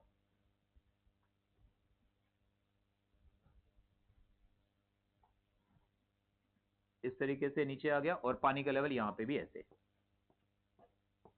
ठीक है, कायदे से ये पानी का लेवल, ये जो हाइट दिखा रहा हूं, इससे मुझे यहाँ ज्यादा दिखानी चाहिए थी हाइट, क्योंकि रिजर्वायर में पानी बढ़ गया होगा, जब ट्यूब में घटा है तो उसमें बढ़ा होगा, है ना। बट एनीवेज आप समझ गए ना उस चीज को।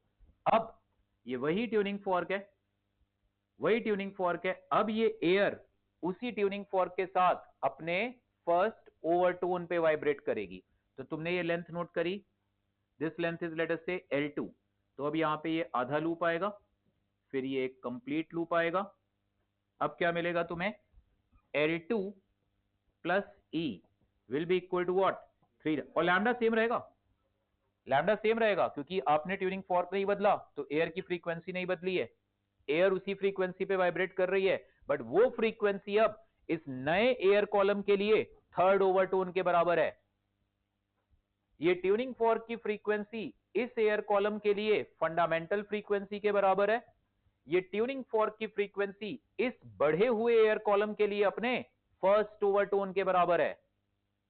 आपने एयर कॉलम की लेंथ ही बढ़ा दी भाई, आर यू गेटिंग इट?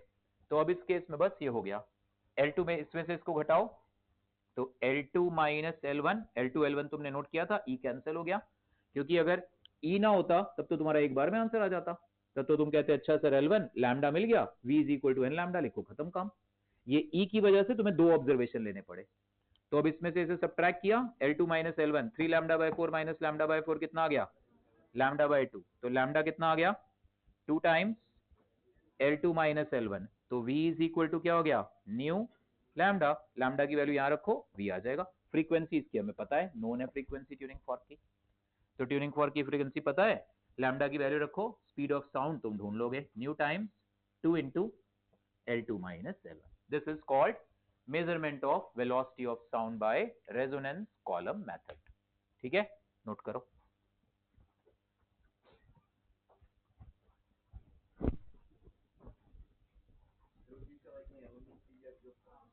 नीचे जाके डायग्राम, अरे बेटा इस रिजर्वायर में पानी का लेवल पहले इतना था, तो अब इससे ज्यादा होगा ना बच्चे। कौन? वो तो नीचे तो हम लेके आए उसको, रिजर्वायर को, रिजर्वायर को वो फ्लैग मूवेबल है, उसको नीचे लेके आए हम। ट्यूब फिक्स है बेटा, ये फिक्स करके रखा है, रिजर्वायर को तो हम चला रहे हैं नीचे, तो उसको नीचे लेके आएंगे, तो उसके अंदर पानी का लेवल उठेगा, इसमें पानी का लेवल गिरेगा, और दोनों जगह बराबर हो जाएगा। ऑफ कोर्स वो तो होगा ही, क्योंकि टोटल पानी तो कंजर्व है ना, वॉल्यूम। अब कोई बच्चा ये भी कह सकता है सर इसमें से पानी निकाल देते हैं थोड़ा सा, वो भी ठीक, ऑफ कोर्स इसमें से तुम पानी निकाल दो तो ये लेवल थोड़ा नीचे आ जाएगा, आएगा ही आएगा, बट वो इतना बड़ा नहीं होता कि ऐसे तुम पानी निकाल दो, वो भी मतलब इतना सा कोई ऐसे ट्यूब सी होती है तो मूव करते हैं उसको।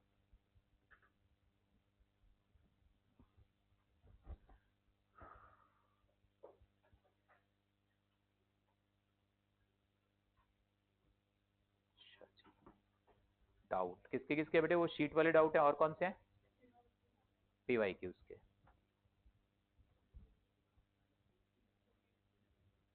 ठीक है बेटे करेंगे डिस्कस।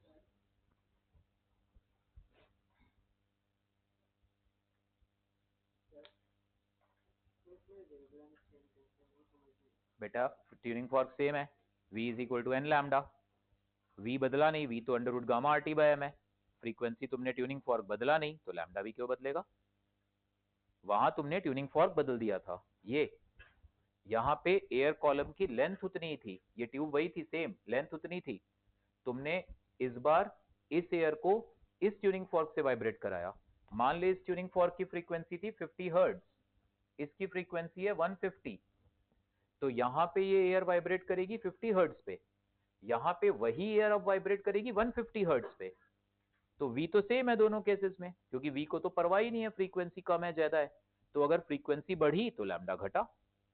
यार ऐसे हम करते हैं ना, अगर एक वेव है इस तरह से हम दिखाते हैं, अगर कम वेव ज्यादा वेवलेंथ की है, कम वेवलेंथ की है ज्यादा फ्रीक्वेंसी की है तो ऐसे दिखाते हैं, ये दोनों में V तो सेम रहेगा under root T by mu, मान लो रस्सी में जा रही है वेव, वेवलेंथ यहाँ ज्यादा है यहाँ वेवलेंथ कम हो गई तो ये फ्रीक्वेंसी बड़ी हो गई, वहां पे तो V भी सेम था तो अपना फ्रीक्वेंसी भी सेम थी तो लैम्डा क्यों बदलेगा, ठीक है, हमने एयर कॉलम की लेंथ पलट दी, लेंथ चेंज करी, तो अब वही एयर कॉलम उसी ट्यूनिंग फॉर्क के साथ अपने फर्स्ट ओवरटोन पे वाइब्रेट कर रहा है, ठीक है,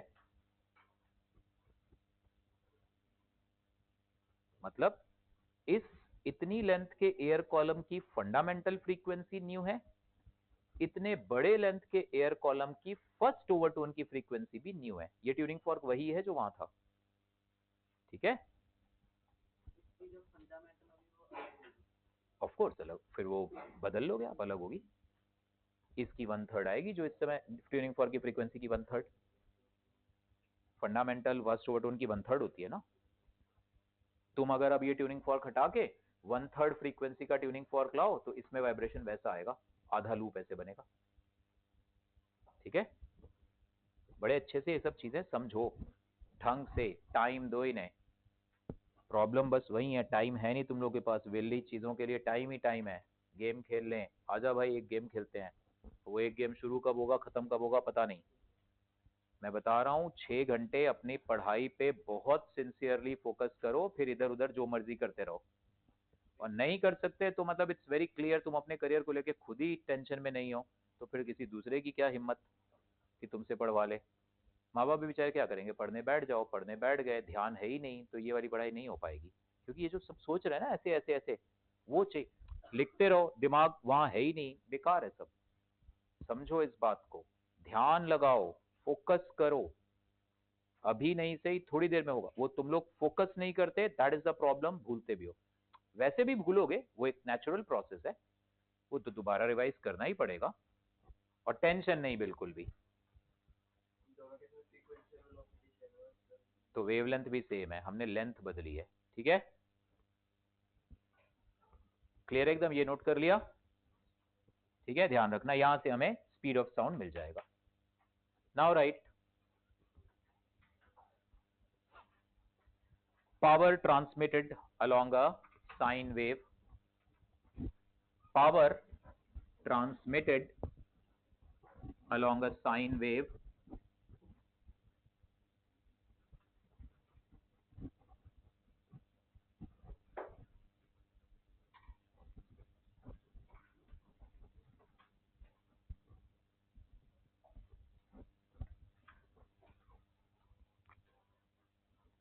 ठीक है, दिस पावर इज, हाँ बेटा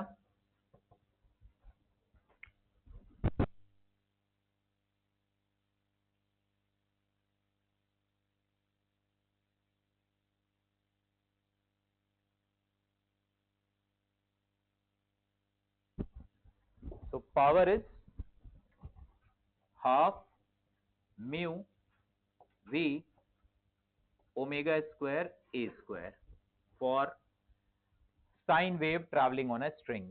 एक सेकेंड में उस रस्सी के थ्रू इतनी एनर्जी फ्लो करेगी on an average, half mu we omega square A square.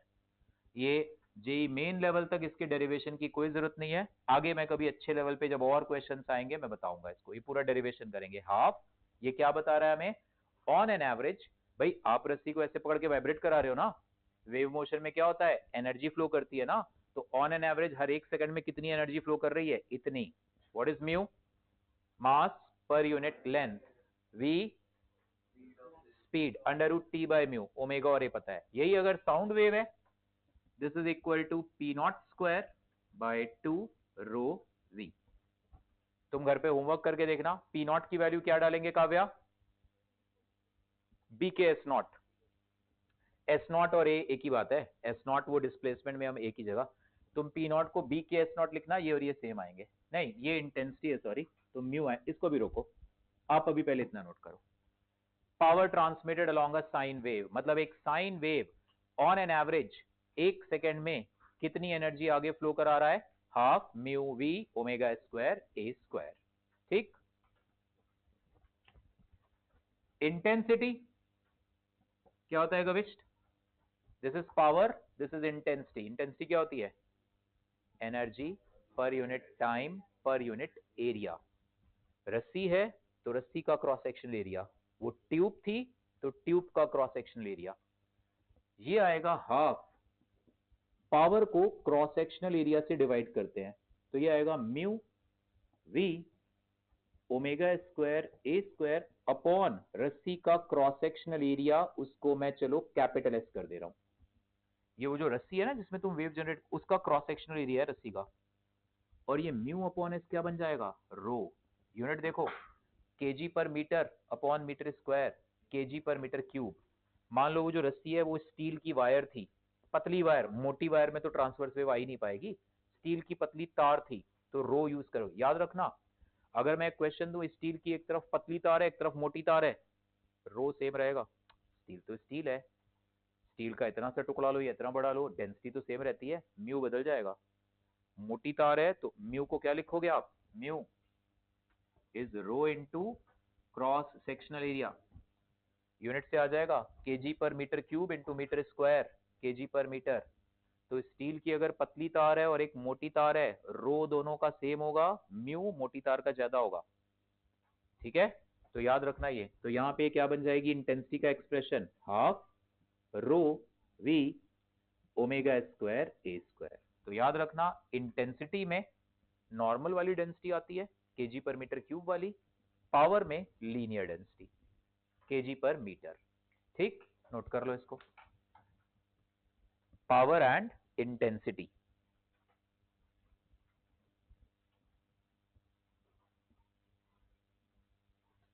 एक दो और टर्म आएंगे वो +2 वाले एक टॉपिक से कनेक्टेड आएंगे, एनर्जी डेंसिटी, जब ईएम वेव की बात करेंगे। और ये वाली साउंड के केस में P not square by 2 rho V, sound wave है, डिस्प्लेसमेंट के टर्म में नहीं, प्रेशर वेरिएशन के टर्म में लिखना चाहते हो इंटेंसिटी, तो P not square by 2 rho V. ठीक है, पावर अपॉन एरिया, इंटेंसिटी होती है energy per unit area per unit time. लिख लो इस चीज को, इंटेंसिटी को, स्पीड है, स्पीड ऑफ वेव। अगर साउंड है तो under root gamma R T by M, रस्सी वाली है तो under root T by mu, या फिर N lambda, V N lambda भी तो था, right.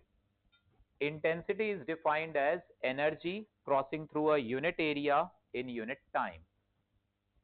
Intensity is defined as energy crossing through a unit area in unit time.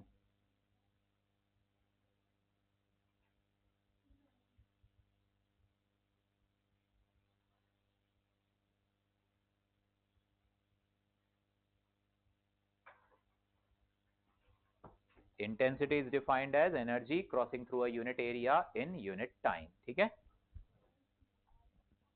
कहां पे, पी नॉट वो है एक्सेस प्रेशर का एम्पलीट्यूड, क्योंकि यहाँ पे एब्सोल्यूट प्रेशर हम बात ही नहीं कर रहे कभी। This P not is equal to बेटे B K S not. Jashan क्यों नहीं आया, जिसने डेरिवेशन बताना था मुझे? मैथ्स की क्लास? अच्छा, नाउ राइट इसका एक लास्ट टॉपिक, बीट्स। लास्ट है बस ये। डॉपलर्स इफेक्ट इसमें जेई मेन से डिलीटेड है, जेई एडवांस में बस एडेड हो गया अभी, वो फिर मैं रिवीजन में कराऊंगा आपको, है ना, अभी जरूरत नहीं है उसकी। बीट्स देखो, पहले कनन ध्यान से सुन बेटे, बीट्स पहले हमने क्या पढ़ा, दो वेव्स सेम डायरेक्शन में जा रही थी, उनके एम्पलीट्यूड्स अलग अलग थे, A1 A2, वेवलेंथ सेम थी, फ्रीक्वेंसी सेम थी, सब सेम था, फर्क क्या थे, एम्पलीट्यूड और फेज। उन दो प्रोग्रेसिव वेव्स के सुपरपोजिशन से जो रिजल्टेंट वेव बनी वो उन्हीं के जैसी प्रोग्रेसिव थी। क्या सोया? वो उन्हीं के जैसी प्रोग्रेसिव थी, बस उसका एम्पलीट्यूड अलग था। अगर कंस्ट्रक्टिव इंटरफेरेंस था तो A1 plus A2, destructive interference था तो A1 minus A2। Frequency same थी, वेवलेंथ सेम, वो भी प्रोग्रेसिव थी जैसे वो दोनों प्रोग्रेसिव थी। फिर हमने पढ़ा दो वेव्स उल्टे डायरेक्शन में आ रही थी, उनके सुपरपोजिशन से जो रिजल्टेंट वेव बनी वो कैसी थी, स्टेशनरी। इन दोनों केसेस में फ्रीक्वेंसी सिमिलर थी। व्हाट इफ दो वेव्स हैं, सेम डायरेक्शन में जा रही है, बट उनकी फ्रीक्वेंसी में, स्पीड तो सेम ही होगी क्योंकि वो तो स्पीड मीडियम डिसाइड करता है, उनकी फ्रीक्वेंसी में जरा सा फर्क है। एक की फ्रीक्वेंसी है 400 हर्ट्ज, एक की 404। तो अब स्टेशनरी वेव में अलग अलग पोजीशन पर एम्पलीट्यूड अलग अलग था, अब इस केस में अलग अलग टाइम पर एम्पलीट्यूड अलग अलग होगा। एक पर्टिकुलर पार्टिकल पर कभी इन दोनों वेव्स का इंटरफेरेंस डिस्ट्रक्टिव होगा तो वो बेचारा वाइब्रेट ही करना बंद कर देगा, तो थोड़ी देर के बाद उसी पर्टिकुलर पॉइंट पर ये जो दो वेव्स आ रही है इनका इंटरफेरेंस कंस्ट्रक्टिव हो जाएगा, तो वो तेज वाइब्रेट करेगा।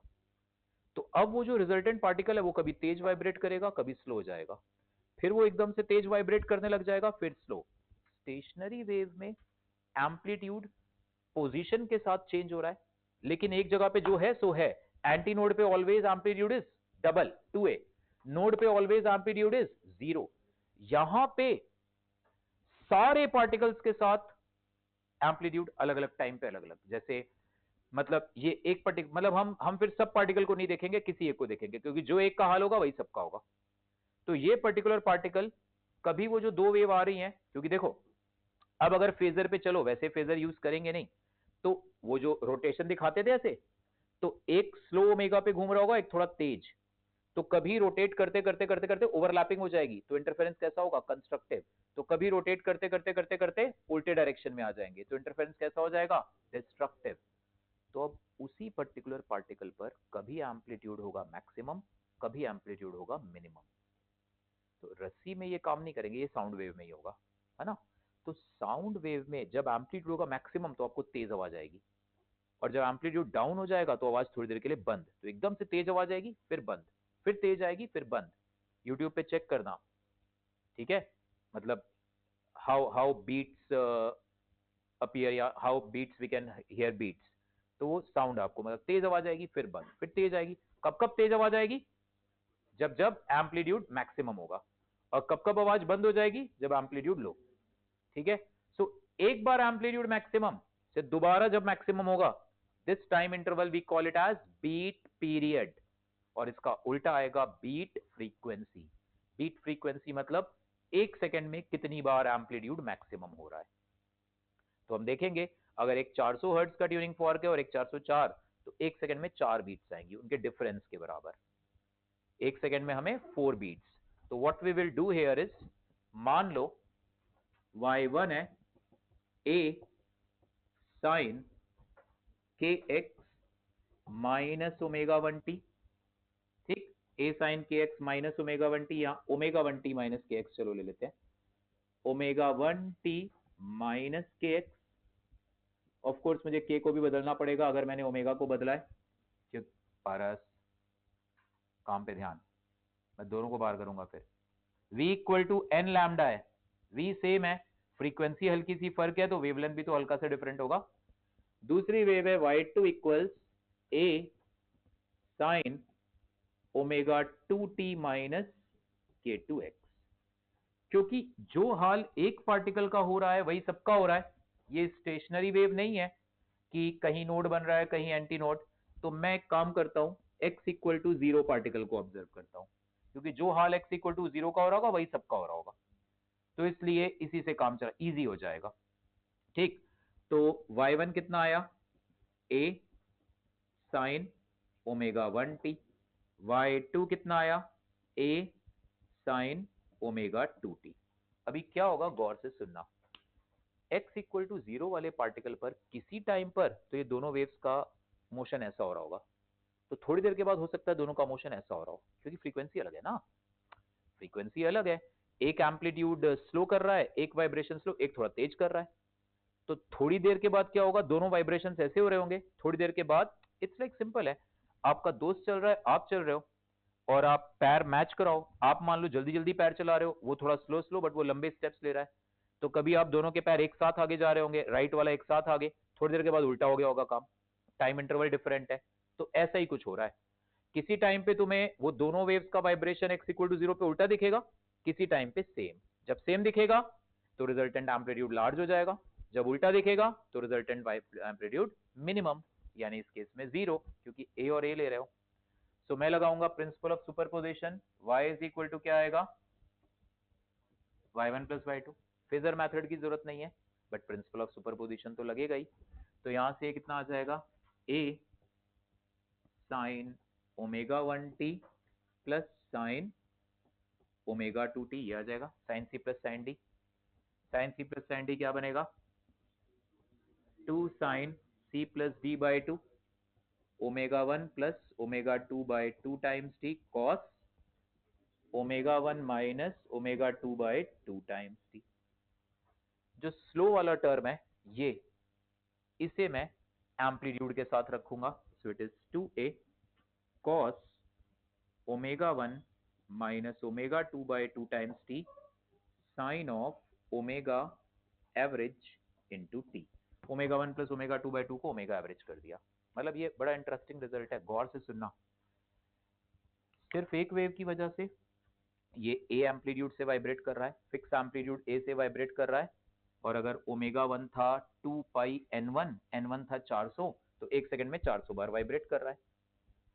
इसकी वजह से ये उतने ही एम्पलीट्यूड से वाइब्रेट कर रहा है बट एक सेकंड में 404 बारी। ओमेगा 2 था मान लो 2 पाई n2, n2 था 404। अब जब ये दोनों मर्ज हुई तो अब ये पार्टिकल ऑन एन एवरेज एक सेकंड में 402 बार वाइब्रेट कर रहा है। तो इसमें मुझे कोई इंटरेस्ट नहीं है, इंटरेस्टिंग पार्ट इज दिस,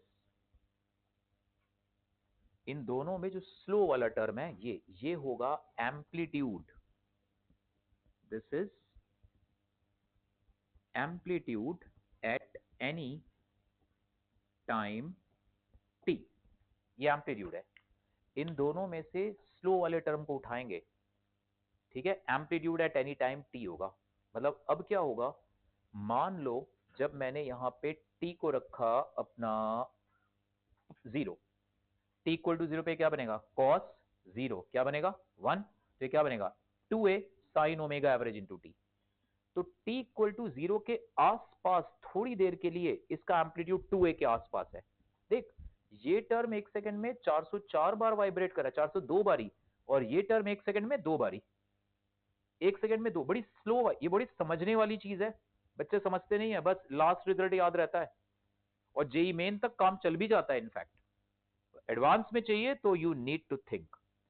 तो अब क्या होगा, जब 0 सेकंड के आसपास टाइम होगा, ये टर्म बड़ी तेज वाइब्रेट कर रहा है, ये बड़ी जल्दी जल्दी जल्दी जल्दी वाइब्रेशन, बट उस समय इस टर्म की वैल्यू 2a के आसपास है, तो उस समय ये 2a के एम्पलीट्यूड ऑफ कोर्स बदलेगा, टाइम थोड़ा सा बदलेगा, टाइम हल्का सा बढ़ेगा, ये वैल्यू 2a से हल्की सी छोटी हो जाएगी 1.99a, तो ये 2a से वाइब्रेट करता करता 1.99a से वाइब्रेट करेगा, फिर टाइम हल्का सा बढ़ेगा, ये हो जाएगी वैल्यू 1.98a, तो इसका एम्पलीट्यूड 1.98a हो जाएगा, फिर टाइम बढ़ते बढ़ते बढ़ते बढ़ते जीरो, ऐसा टाइम आएगा जब ये हो जाएगा 0, तो उस वक्त ये वाइब्रेशंस ऑलमोस्ट नेग्लिजिबल हो जाएंगे।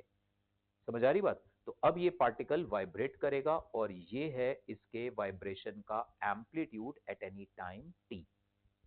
ये जब जब मैक्सिमम होगा तब तब रिजल्टेंट एम्पलीट्यूड मैक्सिमम आएगा।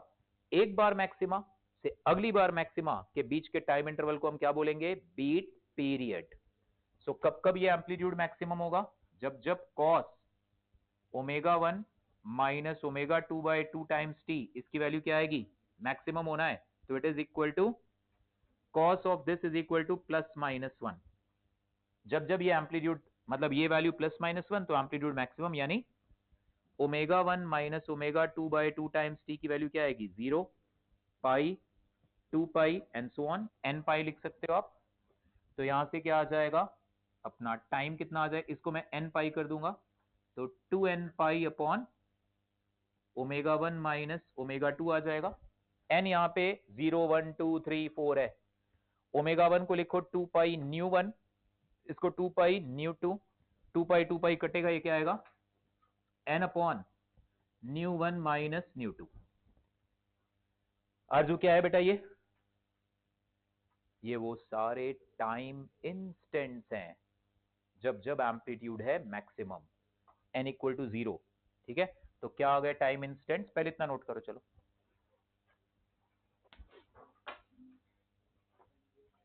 इतना नोट करो बेटे।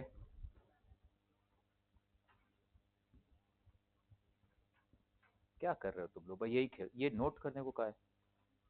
समग्र उठा दे बेटे, नहीं हाथ पहुंच रहा उसका, तेरा तो पहुंच रहा है। इतनी हेल्प किया कर।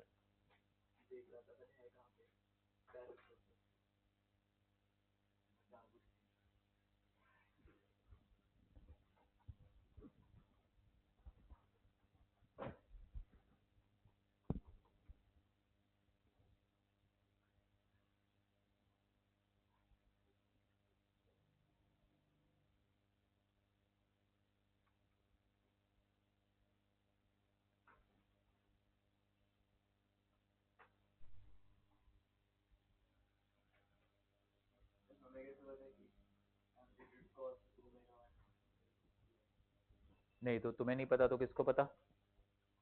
कह तो रहा हूं दोनों में से जो स्लो टर्म है वो एम्पलीट्यूड के साथ जाएगा।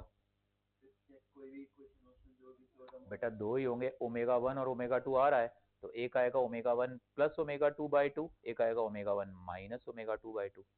तो माइनस वाला जो कम वाला है, छोटा वाला है, वो एम्पलीट्यूड के साथ आएगा। इसको ना जरा ध्यान से सोचो एक बारी, मैंने समझाया है पूरा ये कि छोटा वाला क्यों। तुम्हारा सवाल अगर होता सर स्मॉल वाला क्यों, तो फिर मैं शायद दोबारा भी बताता, बट तुम्हारा सवाल ही वो नहीं है, तो इसका मतलब है तुम एक बार सोचो इसको। अब मेरे को ये तो मत बताओ कि तुमने सवाल कैसे पूछा है। नोट कर, नोट करो, नोट करो बेटे पहले।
कल ऑनलाइन रख सकते हैं डाउट क्लास, शाम वाले बैच के बच्चे आएंगे 3 बजे। कल तुम लोग ने आना है क्लास में? नहीं, कल मैथ्स की क्या क्लास है? प्रोबेबिलिटी। केमिस्ट्री के तो चलो डाउट डिस्कस करेंगे, देखते हैं कल केमिस्ट्री वाले अगर सर ने कर लिए ठीक है, नहीं तो मैं कल कर लूंगा डिस्कस। ठीक है, लेके आना अपने डाउट्स, और नहीं तो फिर मैं 3 बजे ऑनलाइन करूंगा शाम वाले बैच के साथ। ठीक है, तो अब देखना इधर,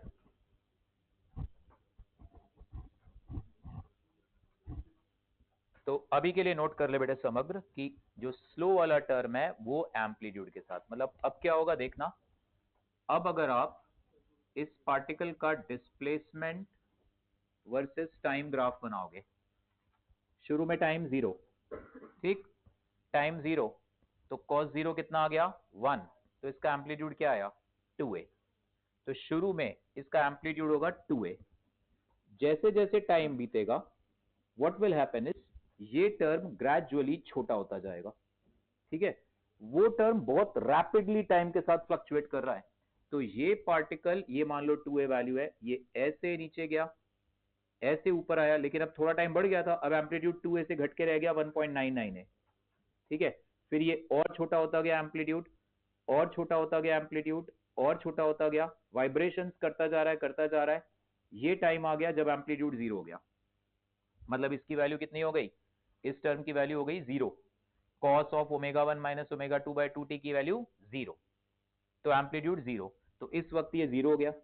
इसके बाद ये एम्पलीट्यूड फिर बढ़ना शुरू होगा, ये वैल्यू फिर 0 से बढ़ेगी कितनी 2a तक, तो ये एम्पलीट्यूड फिर ग्रेजुअली बढ़ना शुरू हो जाएगा, फिर ऐसे बढ़ता जाएगा ग्रेजुअली एम्पलीट्यूड, और अल्टीमेटली ये बढ़ते बढ़ते एम्पलीट्यूड फिर क्या हो जाएगा 2a। तो एक्चुअली ये वो टाइम मूवमेंट है जो वो जो दो वेव्स थी उनका वाइब्रेशन सेम वे में हो रहा था। ये वो टाइम मूवमेंट है जब उन दो वेव्स का वाइब्रेशन उल्टा हो रहा था, और फिर से वो टाइम मूवमेंट आया जब दोनों वेव्स का वाइब्रेशन सेम डायरेक्शन में। तो इस जगह से इस जगह तक ये जो टाइम इंटरवल है, this time interval is called beat period. It is the time interval between two consecutive instants when amplitude is maximum, ठीक। और यहां से हमें ये टाइम मिल रहा है। वो टाइम मूवमेंट्स कौन कौन से आ रहे हैं, 0, 1 upon nu 1 minus nu 2, 2 upon nu 1 minus nu 2, 3 upon nu 1 minus nu 2 and so on. ये वो सारे टाइम इंस्टेंट्स आ रहे हैं। ये सारे कौन से टाइम है अनुष्का बेटे, जब जब एम्पलीट्यूड मैक्सिमम। तो इनमें से किसी भी एक में से पिछले को घटाओ तो क्या मिलेगा, बीट पीरियड। भाई आपसे मैं कह रहा हूं एम्पलीट्यूड 0 पे मैक्सिमम है, 2 सेकंड पे मैक्सिमम है, 4 सेकंड पे, 6 सेकंड पे, 8 सेकंड पे, तो बीट पीरियड क्या हो गया 2 सेकंड। किसी भी एक से पिछला घटा दो, so what is the beat period, beat period आ गया 1 अपॉन न्यू 1 माइनस न्यू 2। तो बीट फ्रीक्वेंसी क्या बन जाएगी, बीट फ्रीक्वेंसी बनेगी न्यू 1 माइनस न्यू 2। तो अगर एक की फ्रीक्वेंसी थी 400, एक की 404, तो एक सेकंड में तुम्हें 4 बार एम्पलीट्यूड मिलेगा मैक्सिमम, तो साउंड आएगी तेज, ठीक है। नोट करो इसको, बीट फ्रीक्वेंसी। कितना सुंदर डायग्राम बनाया है।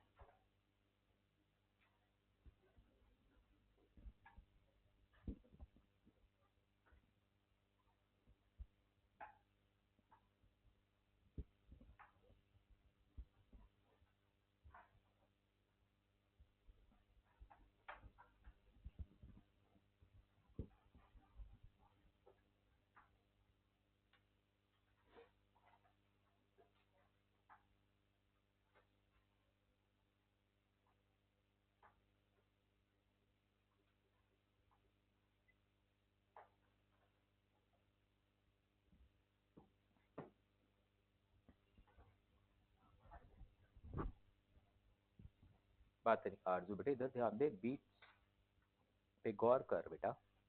बीट पीरियड, टाइम मत देखो, पानी मत पियो, पियो पियो पियो। पूछना चाहिए ना सर, कहना ही, फिर मैं कहता नो, फिर रख देते तो।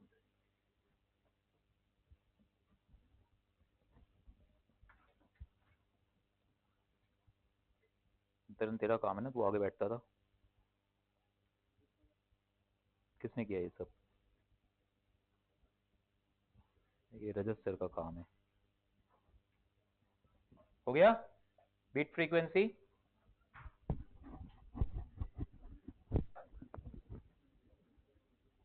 देखो इधर,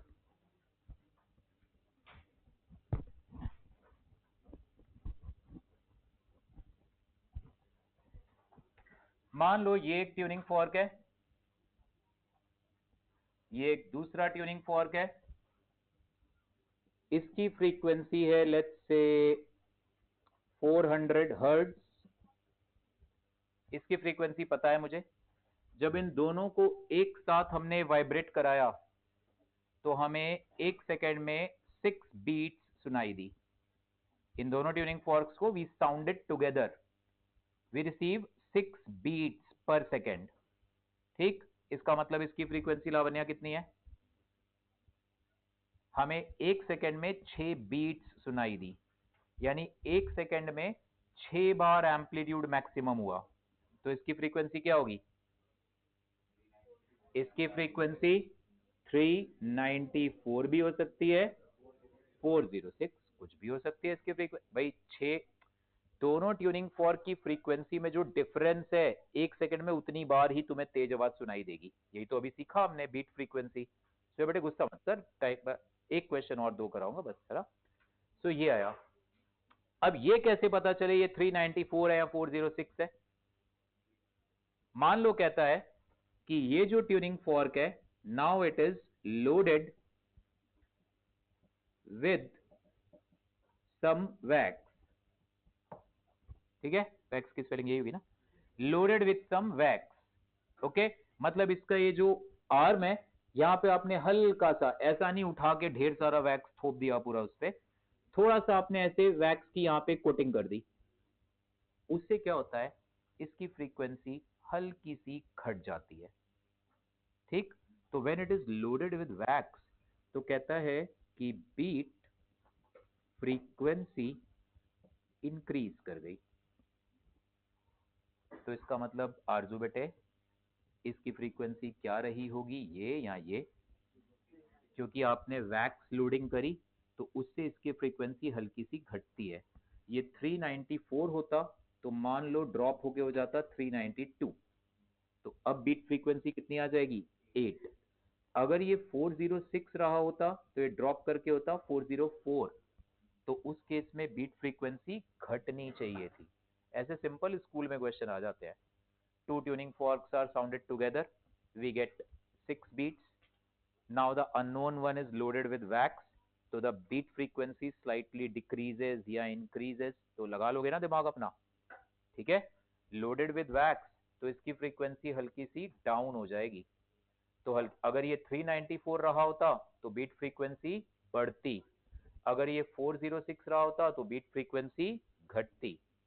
और अगर बोलेगा कि हमने इस ट्यूनिंग फॉर्क की थोड़ी सी फाइलिंग करी है, फाइलिंग मतलब होता है ये, आप बीटेक पार्ट 1 में जाओगे मतलब ऐसे ऐसे घिसना किसी चीज के अगेंस्ट, फाइलिंग, उससे इसकी फ्रीक्वेंसी हल्की सी बढ़ती है।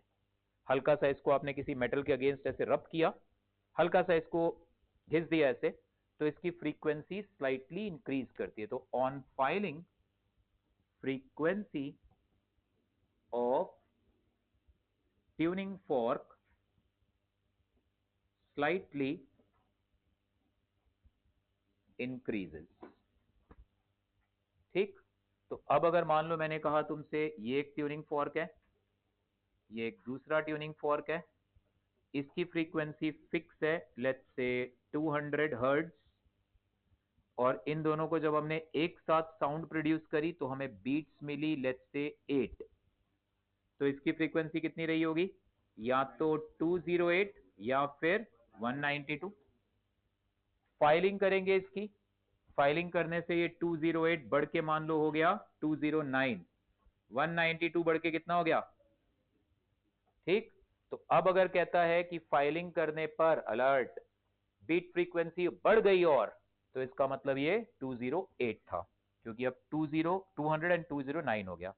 और कहता है फाइलिंग करने पर बीट फ्रीक्वेंसी हल्की सी घट गई, तो इसका मतलब ये 192 था। ठीक है, बस इतना सा लॉजिकल क्वेश्चन है। So when it is loaded with wax, its frequency slightly decreases. When it is we do some filing of it, its frequency slightly increases. ठीक, नोट करो इसको।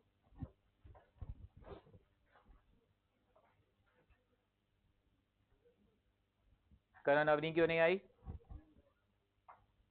क्यों, तुम्हारी तो अच्छी बेस्ट फ्रेंड है। अच्छा मतलब तू कहना चाहती है मेरे को उससे कोई मतलब नहीं लेना देना, मैं उसको बोलूंगा। अच्छा वैसे तू कौन मैं कौन?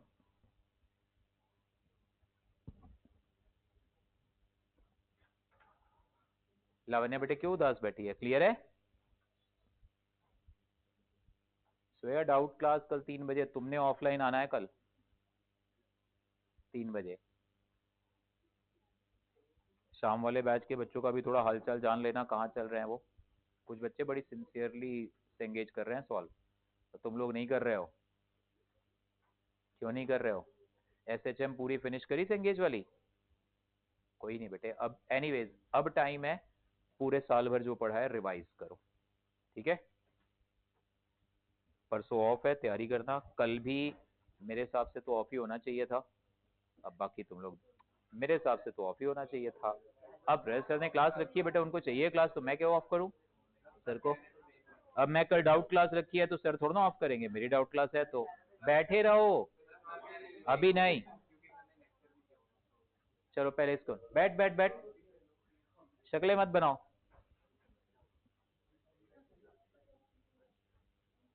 लास्ट एक क्वेश्चन बस, तो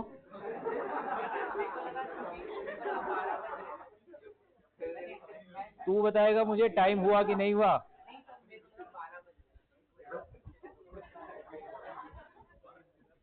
चलो ये नोट करो बेटे,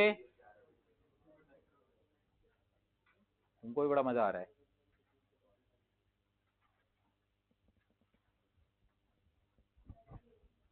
हाँ जी बेटे, नोट करो जल्दी। जीवन ज्योत फोकस करो, लक्ष्य के साथ बैठे हो, बस बड़े खुश हो रहे हो तुम वहां। मार्क्स लाओ बेटे, और ये जो तुम लोग के ऑब्जेक्टिव टेस्ट होंगे इसमें हम सिंगल चॉइस क्वेश्चंस देंगे 30, और सब्जेक्टिव पूरा 1 आवर 25 क्वेश्चंस, फिजिक्स के, केमिस्ट्री के, मैथ्स के। आशिता कौन सा तुम्हें, तुम्हारा नाम किधर आया है? तुम्हें दोनों देने चाहिए वैसे, नहीं सब्जेक्टिव संभाल लोगे? ऑब्जेक्टिव में तुमको बड़ा मजा आता है, ऑब्जेक्टिव पेपर देने में बड़े खुश होते हो तुम लोग, पता है? ABCD ये बड़ा अच्छा लग रहा है, बी सब्जेक्टिव में पूरा लिखना है, बस इसी पे ही दिक्कत है तुम लोगों को। हरनूर इसी पे बेचारी उदास है। दोनों दे दे फिर बेटे। हाँ हाँ हाँ हाँ बिल्कुल, बट फिर 2 टाइम होंगे, 10 से 1, 2 से 5। वो मतलब फिर 6 घंटे, फिर या तो सब्जेक्टिव वाला घर पे प्रैक्टिस के लिए कर लेना। अच्छा इधर ध्यान दो, अब लास्ट एक क्वेश्चन देखो, अगर ये एक स्ट्रिंग है, ये एक दूसरी स्ट्रिंग है, यहां पे नोड बनना है, कह रहा है junction is also creating a node, this is also a node, ये 2 स्ट्रिंग्स हैं अलग अलग, ठीक है? अगर इस तरह से मैं रस्सियों को ऐसे खींच के रखूंगा, ठीक, और मान लो मैंने यहां पे इसको ऐसे डिस्टर्ब किया, वाइब्रेशंस जनरेट करे, ये वाइब्रेशंस यहां से थोड़े उधर भी जाएंगे। जब वेव एक मीडियम से दूसरे मीडियम में जाती है, काव्या, कौन सी चीज सेम रहती है? फ्रीक्वेंसी। तो इसलिए इस रस्सी में और उस रस्सी में वाइब्रेशंस की फ्रीक्वेंसी क्या आनी चाहिए? सेम। इस रस्सी और उस रस्सी में टेंशन फोर्स भी सेम होगा, ये तो न्यूटन के लॉ से आप अप्लाई करो। भाई अगर ये रस्सी इसको टी फोर्स से खींचेगी तो एक्शन रिएक्शन ये भी इसको टी से खींचेगी, तो इन दोनों स्ट्रिंग्स में tension force will be same, frequency of vibration will also be same, speed इसमें आएगी under root T by mu one, उस वाली रस्सी में स्पीड आएगी under root T by mu two. एक ही रस्सी होती, बातें नहीं, एक ही रस्सी होती, मैं कहता ये नोड है, ये नोड है, what is the fundamental frequency? तुम कहते V/2L, first overtone 2 times V/2L, अगला 3 टाइम्स V/2L। अब अगर मेरा सवाल है ये कॉम्बिनेशन की फंडामेंटल फ्रीक्वेंसी क्या है, यू कैन नॉट से कि सर इसके लिए V1/2L1 कर लो और इसके लिए V2/2L2 कर लो।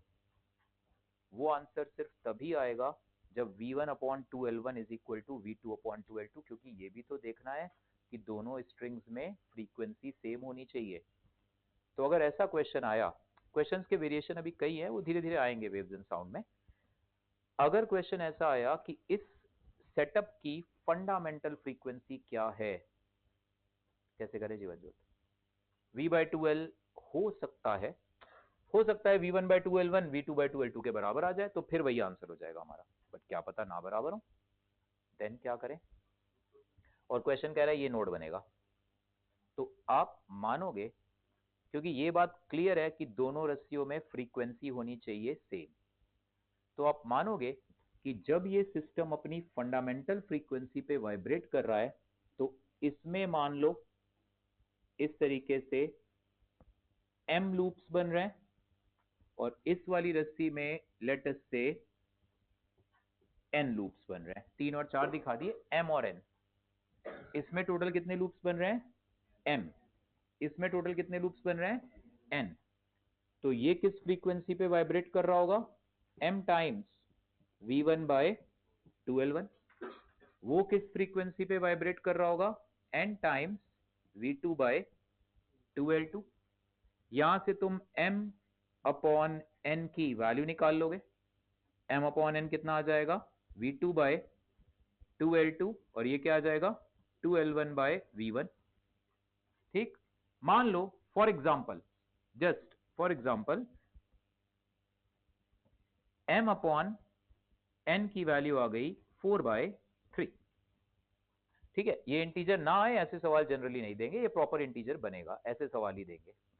m/n आया 4/3, तो तुम कहोगे जिस वक्त ये सेटअप अपनी फंडामेंटल फ्रीक्वेंसी पे वाइब्रेट कर रहा है, इसमें 4 लूप बन रहे हैं और उसमें कितने? 3 फंडामेंटल पर। तो फंडामेंटल फ्रीक्वेंसी क्या बन जाएगी? 4 टाइम्स V1/2L1 या फिर 3 times V2/2L2। First overtone, first overtone 2 से मल्टीप्लाई कर दो, 8 लूप्स, इसमें 6। तो इस तरह के क्वेश्चन ध्यान रखना। जब 2 स्ट्रिंग्स हैं, एक अकेली होती, दोनों सिरों पे फिक्स, फिर तो हम सीधे बोलते fundamental is V/2L, then 2V/2L, 3V/2L and so on. 2 strings हैं ऐसे, ठीक है? तो इस तरह से ऐसे और वेरिएशंस भी, ऐसे तो वेरिएशन तो किसी में भी बेटे, रोटेशन पे भी आओगे अभी और वेरिएशंस तुम्हें मिल जाएंगे। अभी आपका टाइम है, हाई टाइम है पूरा रिकॉल करना जितना कुछ सीखा है। इसको नोट करो क्वेश्चन को, मतलब सवाल ऐसे ही नोट कर लो कि find the natural frequencies of this junction of two strings of this combination, ऐसे लिख लो, find the natural frequencies at which this combination vibrates, natural frequencies at which this combination vibrates।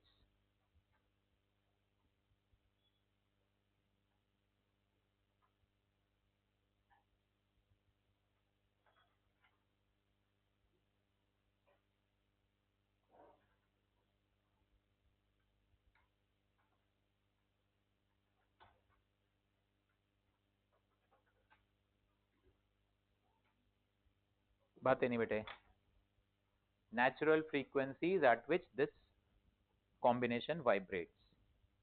क्या क्या चीज आरजू बेटे सेम है दोनों रस्सियों में? टेंशन सेम, फ्रीक्वेंसी सेम, ठीक है?